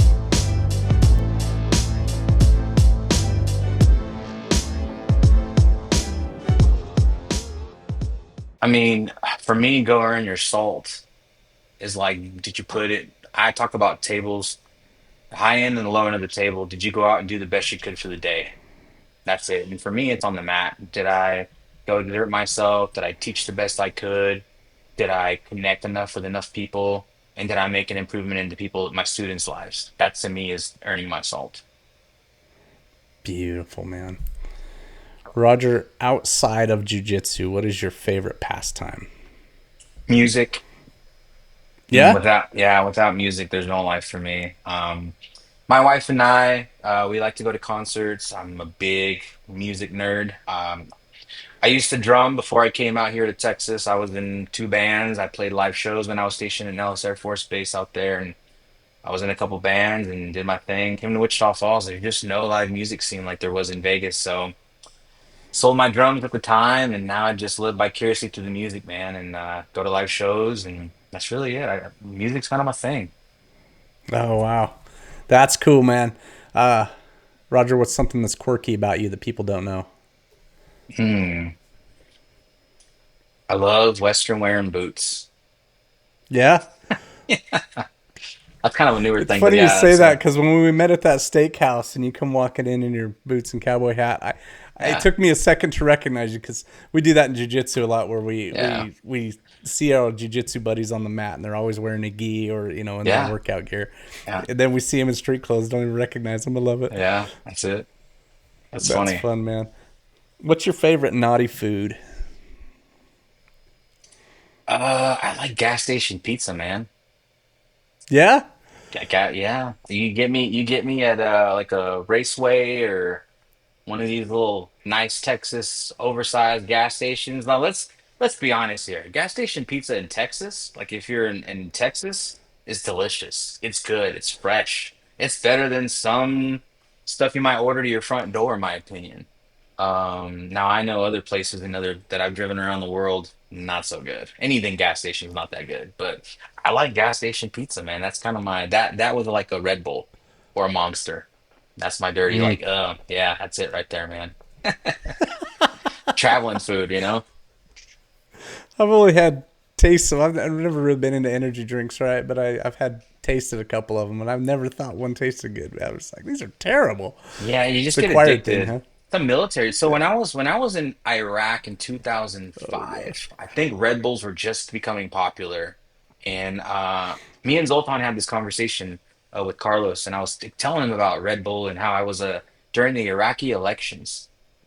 And I was at in Iraq, and I was at Fob Freedom, which is near, you know, where a lot of the bombings happened there. But long story short, during the Iraqi elections, they were giving us cases of Red Bull, like handing out cases because it was night shift. The elections were happening. We were anticipating getting bombed. We got bombed.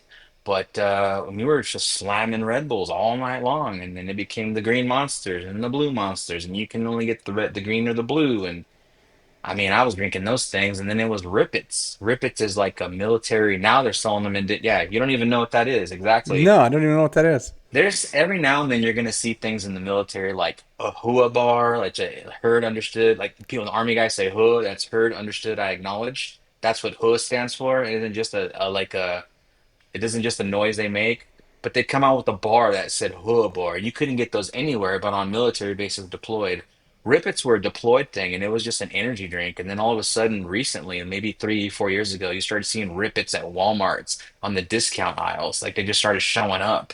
But Rippets were a military like energy drink, and they just give us those things when we were out there. So I Oh don't know, man, man. That's what they gave us. That and Snapples. It was so odd. So. Snapple. That's what they feed us. So I was like, all right, well, this is our energy source. I Yeah. always like Snapples. Those are good. Yeah. Yeah. Roger, do you have a nickname? No, not anymore. It was Bulldog when I was younger when I wrestled because I had no neck and I was a little bit stockier than I am now. You But I still mean, barely have a neck, dude. What do you mean yeah, it's had no true. neck? That's even worse, I guess now. It was Bulldog back then, but it was short and stocky and that was it. Now no, everyone just calls me Roger. Yeah. I love it. Yeah, you're one of those guys who just walks around going, I don't understand choke defense. No one ever chokes me. 'Cause, Yeah, I don't know. I just go like this, even less neck. I don't know why chokes don't bro, you work. have no neck. Yeah, I love it. I love it. Oh, what's the scariest moment of your life? I got a couple of those. I almost died a few times being deployed, you know, in a grader, which like, you know, machine that scrapes the roads and dump next to dump trucks and stuff. And we were as a Bagram, Afghanistan, 2010, and forgot my Microsoft Zune, if you know what that is. Instead of an iPod, it was a box that Microsoft made that wasn't an Apple product, right? Forgot my Microsoft Zune, so I went back into my tent. I had started up a dump truck and waiting for it to get warm because it was a diesel. So I went back inside, came back outside. It was blown up. It was gone. So because I forgot my music, music is life. Um, I was still alive. Mm. So that to me, that made my heart sunk to my guts and the whole thing, and it made me reconsider every life choice that I'd ever made. You know, so that was one of them. That's probably the scariest for me is I didn't get blown up, but the fact that I was right there, like seconds, literally seconds before. It gave me a level of fear I've never really had before, you know? So I know that's kind of dark for some people maybe, but I don't know. I feel blessed now, you know? Life's good right Well, now. it's scary moments are always dark, right? I mean, Yeah. it's kind of the nature of that. But yeah, to go through an experience like that, man, and realize there's a certain amount of life Mm, that is we were just in the right place at the right time, or sometimes the wrong place at the wrong time, right? But yeah. those narrow escapes, man, that's yeah. I always really have such a just love for military folks and the just to stick yourself out there, right? Because you walk Mhm. into it knowing that that's a possibility any Yeah, given point, right? absolutely. And most of your deployment is not that. Most of it's just doing work and day to day. And but then you have these moments, man, where it's just like, holy crap, that was close. And, Yep. you know, my son right now, I don't know if I told you this. You haven't met my son Danny, have you? No. He's a wildland firefighter, and he's down in Utah right now fighting some big fires. And Yeah. one of them, I think my wife said they have 1,100 firefighters on this one Yeah. fire that he's on. But just 3 days ago, they lost 5 people in Yeah. You a get trapped neighboring really fire. quick. Yeah. Yeah. Yeah, Those get really serious really quick. yeah, yeah, man. Yeah. Let's get a little lighter. How's that? So, Yeah. Let's what do it. what in life would you consider, Roger, as your most valuable learning experience? Um, Patience before pressure is a term I think of a lot. I used to react really quickly when something made me upset, or before I ask questions, I make harsh decisions. That patience is, man, just waiting a little bit to cool off yourself, waiting a little bit to see how things pan out, waiting a bit before you approach to start the conversation. I mean, there's a lot of things that are happening during that wait as well in my mind. I'm walking through scenarios in my head. I'm a second and third order effects kind of guy. So I'm thinking if he's doesn't know, if he's with malicious intent, if he's with positive intent, or he didn't do it at all, like those four tracks, and then all the reasons why before I even approach the situation or the thing. So patience before pressure. And if something doesn't go my way, then I absolutely pressure in a positive way or pressure in a negative way. Negative being, hey, we're gonna have a confrontation, we're gonna talk about it and have our words, or we're gonna fix it and move forward. So I've had to learn patience the hard way. I've been taught quite a few times that I wasn't patient enough and I ruined a situation or an opportunity because I wasn't patient. So that for me, patience before pressure. It's jujitsu too, I guess, if you want to say that, right? But for me, just Yeah, like relationships and conversations is pretty much what I do for a living. That's the way I have to think about it. So how I yeah, communicate with someone and I have the patience to give them space to say what they need to say and be who they need to be so that I can position myself to help them, or just if I'm not even trying to help them, they just need me to listen. I need to know that too. I need to have patience enough to let them speak long enough to know he doesn't want anything from me. He just wants to vent. That's I yeah. never was able to do that till I learned patience. So that for me has been the biggest lesson. Say that one more time. You said patience before pressure. Pressure. Yeah. That's such a good thing, dude. Because I had a situation years back, and it's on my top two Yeah. best advice that I ever received, and it basically is what you're saying. It's kind of cool that you're bringing it up that way, but it was a situation with some accusations made, and I went worst case scenario in my mind, Mm, yeah. and my youth it was my youth pastor at the time. Yeah, man, he goes just wait. It's probably not as bad as it seems. Just calm down, and we'll address it when we get back to an appropriate place to address this from. And I remember that, like, I was so angry at the time, Mm. and I had zero patience, man. I wanted to drive home and fight a guy. That was responsible Imagine for if this you whole thing. But did. anyways, Imagine if but you I did. didn't, and I calmed down. And then Yeah. when I actually got to start talking to some people, it wasn't even a small fraction of big a deal as it sounded. So the Yeah. advice was perfect. It was like, wait, just patience, take it Yeah. easy. It's probably not as bad. So yeah, I love it. You're just reminding me of that, and I think that's the coolest. Like I Awesome. said, it's in the top two things in my world that I thought were the best advice. So, Roger, who has influenced you the most in your life? Um, Probably my son. Becoming a father has definitely it's taught me a lot, good and bad. Um, it's taught me to be patient. Like that, my son, man, my son's taught me to be patient more times than I care to talk to you about on this podcast. But it's also taught me that, I got to give him space to kind of be who he is. Um, from there, I realized with my employees. So, like, I guess if I had to sum it up, is like if you could be a good father, you can also be a good friend, you have to be a good leader, and you have to be a good teacher. Like those four things. And that's exactly in the space that I'm in.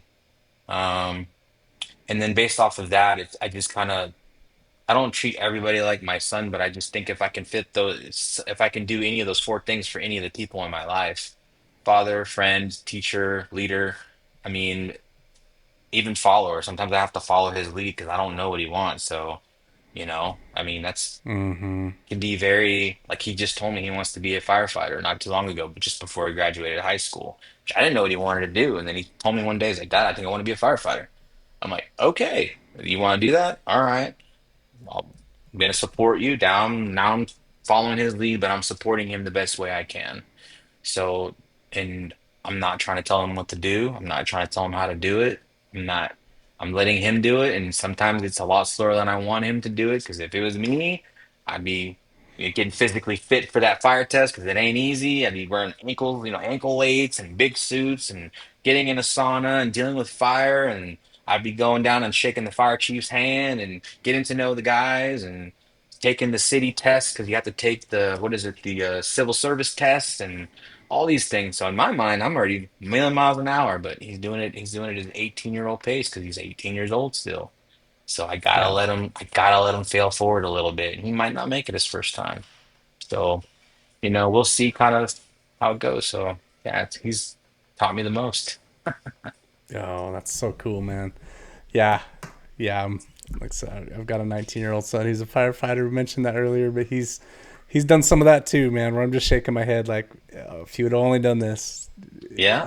But he's fallen on his face a few times, and It's he gets to funny. learn. He said the term "mat dads" because in the gym you've got all these older guys, these wise guys, very successful guys. I got doctors, university professors, and I got guys that aren't so successful but have been on the mat a long time and learned a lot of hard lessons through life. And I've had some conversations with my son and say, yeah, you know what? They said they said you need to listen to your dad, and I just didn't want to listen to you. And it's like, what do you mean? It's like, Coach Joe told me that your dad's pretty smart, and I just didn't see what he saw, and I was just like, thanks, I guess. But the fact that the other guys are telling him like your dad's pretty smart, you actually need to listen to him. He's lived enough, he's made enough of his own mistakes. That he doesn't want you to make the same ones. If he's telling you something, you should probably just do it.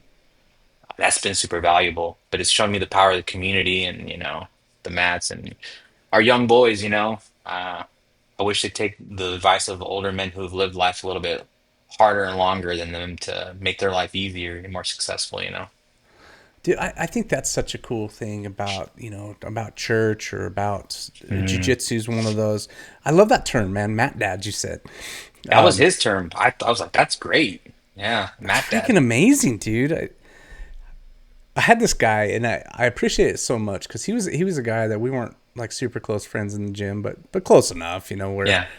But my son went to him and was asking him a question one day, and it was a jujitsu question. It was nothing life altering, but it was this jujitsu question, and this guy said to him, he goes, "Hey, I want you to go home and go to this website called www.askyourdad.com. You know your dad's a black belt, right?" That was how he put it. Yeah, And that's my funny. son's like, "Oh crap! I never even really thought about that. I have this resource at home Yeah. that he's been down this road before and knows how to answer this question." And I'm here at the gym asking somebody who's at the time the guy was a purple belt, and Uh, it's a good grappler and all, but there's no black yeah. belt dad at home, right? Yeah, that's It's- right. Got those resources, not even using them. That's wild. I love it. I love it. Yeah. That's such a cool thing you're experiencing that also. What Roger, what's an item on your bucket list, something you want to do before it's all over? Um, and I thought I wanted to actually retire. I don't know if I actually do want to retire. I want to travel more. I have been, my wife and I have been talking about going places and doing more things. So I want to see, we want to go to Greece, we want to go to Italy, we want to go do all those exotic places. I think next summer we'll probably start doing that. So we want to go do some Instagram worthy traveling is what I want to call it. That's what I want to do. And I want to get my son to I want to tie my son's black belt around his waist. That's it. Both my kids actually, because recently married, so I have a son now, a new son, Ian. You know, and he's been with me. He was in my school when he was 4, so he started training when he was 4. But I guess to get both my boys to black belt would be that's a new goal. I just realized just right now in my head, man. Thank you for bringing that up. Both those boys, because he's a yellow belt, so and he's you know he's preteen, he's 10, but I mean for kids that have been since 4, man, and then when they get to 18, they're like purple belt, brown belt. You know, some kids maybe even black belt nowadays. You know, so Mika Galvao was 18 when he got his black belt. I mean, he's a world beater, but obviously before they're 25, I'd assume. You know, so it's crazy. Yeah, that's what I want to do. Hey, this is Riley with the Go in Your Salt podcast. Right here in the recording, my portion locked up for some reason. So I'm doing a voiceover to ask the questions that I asked. Fortunately, Roger's responses are still intact. Here I ask Roger if he has a favorite book. I don't have a favorite book, and I don't read that much. I listen to podcasts. At this point, I ask him what his favorite podcast is. This one, is that a trick question? No, I'm kidding. Um, I listen to a bunch of podcasts. I still listen to some of Joe Rogan's stuff, just depending on what it is. Man, I was listening to that stuff long time ago.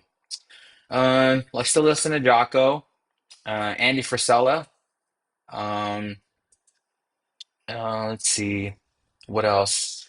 Those are so Andy Frisella and Jocko's stuff are the main two that I listen to lately. Those are the main two, and it's because I've been trying to switching gears. Before there were entrepreneurial stuff that I used to listen to, I kind of got away from that because they were getting into stuff that I'm not in that realm. So the leadership and communication realm are the two that I really focus on a lot, and that's where I think Jocko like extreme ownership, extremely like all those things to me. Even though I'm not military anymore, having extreme ownership over decisions and failures is always going to be my best friend. When something goes wrong, it's always my fault, period, because I didn't set the person up for success, or I didn't think about second and third order effects enough. So for me, that's kind of what I focus on, and I just don't read books anymore, man. I just don't. If I'm being honest, I hate to tell you, I love to give you a list of books, but I don't. I'm sure Carlos could. 'Cause he's a big reader, but Dude, you just said something else. I said that your advice of, be patient before pressure was in the top two. Mhm. You know what the top one is? You Mm-mm. just said it. It's always my fault. Yeah, And that, as a leader perspective, man. it's true. Yeah. Here I ask Roger, what is the next challenge for him? Where is he going from here? Um. So, my main focus right now is association stuff. Like, you know, Carlos has been building this group, this organization, this baby of his for a long time, and I think that I chose him to be my jujitsu teacher, coach, jujitsu master, and I believe enough in his mission to serve him, and it allows me to kind of fulfill my potential and fill my glass at the same time. So right now, we basically in the middle of revamping all of our systems, our SOPs, and there's a lot of good change going on right now. The jiu-jitsu community as a whole is kind of odd when it comes to associations.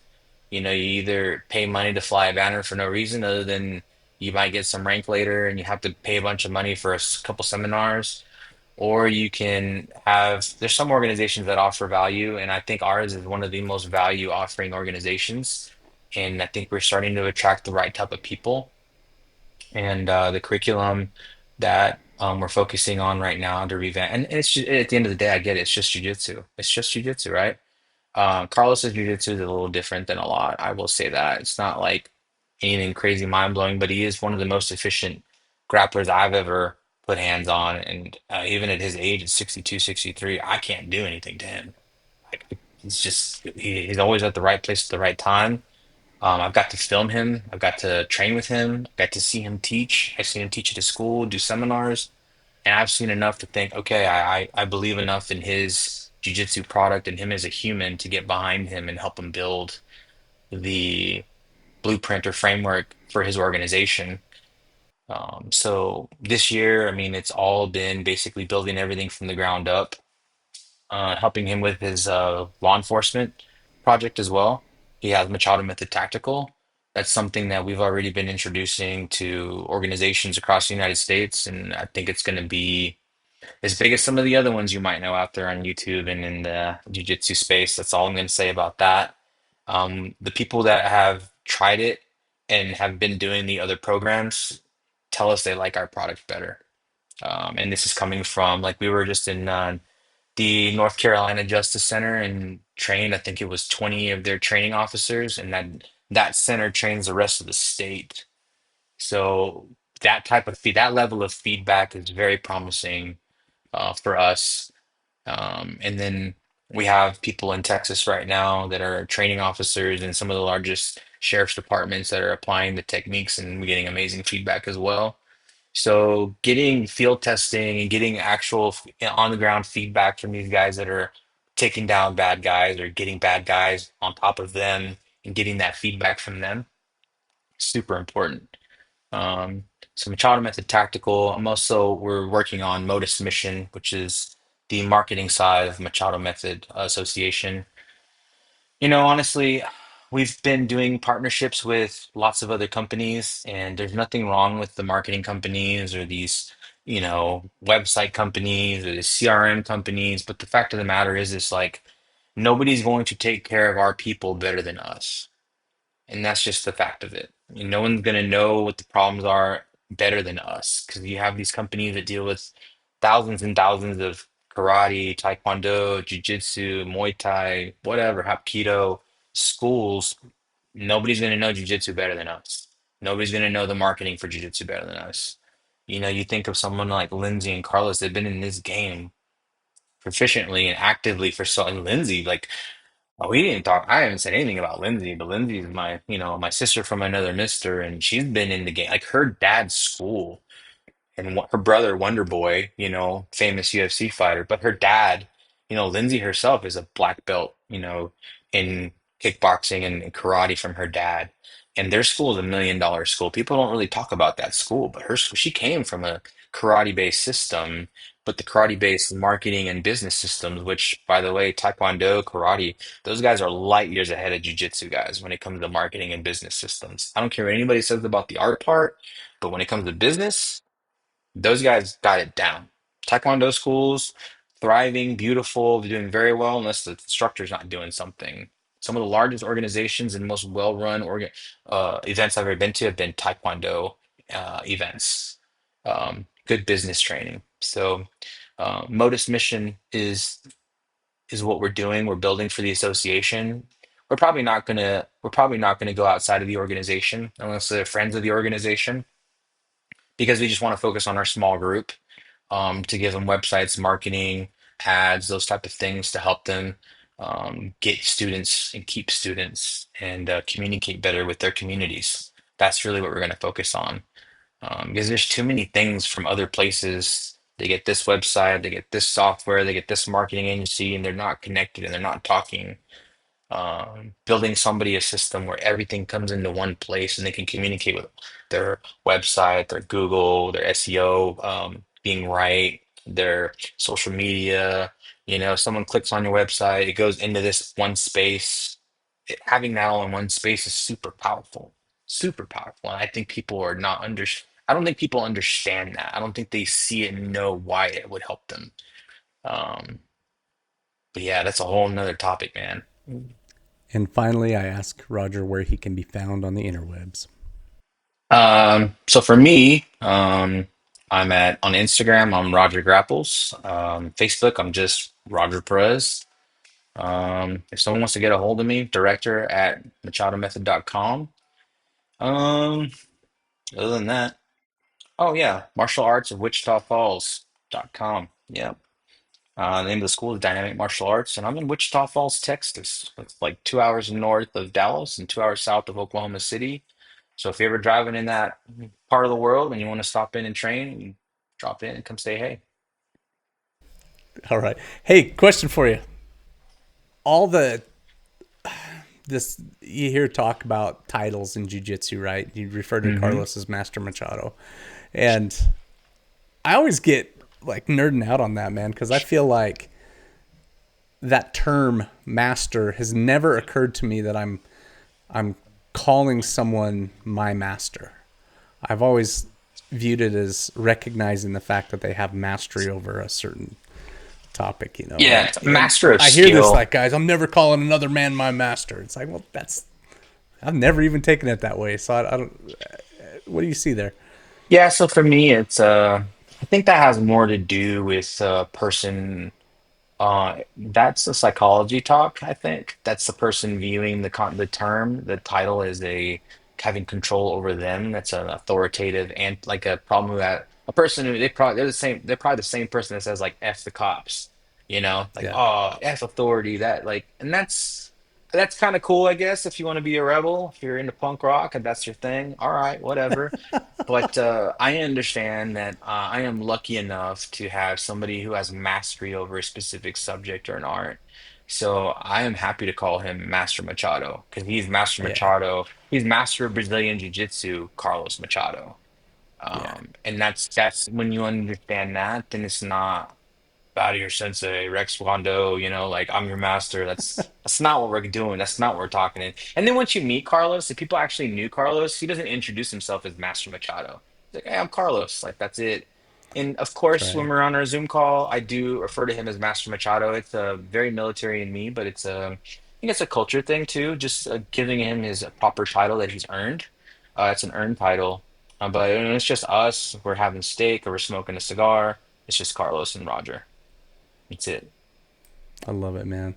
No, it's cool to use those terms because it is honoring, man. And that guy's put a lot of years in, and he's put a lot of Yeah. time and effort into you as a man. And I just, yeah, I think it's appropriate. And I guess I Hmm. don't understand sometimes the poo pooing that goes on in the jiu-jitsu world with that. Yeah, never taken it as they're my master. They're someone who has mastered a thing. And Yeah. beautiful, man. Dude, thanks for coming on. It's Thanks, been a man. fascinating conversation. I love it. Yeah. Likewise. Yeah, Had a you lot of fun. just dropped a lot of wisdom, and I always appreciate you. And yeah, I Likewise. look forward to the future together, dude. For sure, man. Yeah, awesome. Roger, go earn your salt, my friend.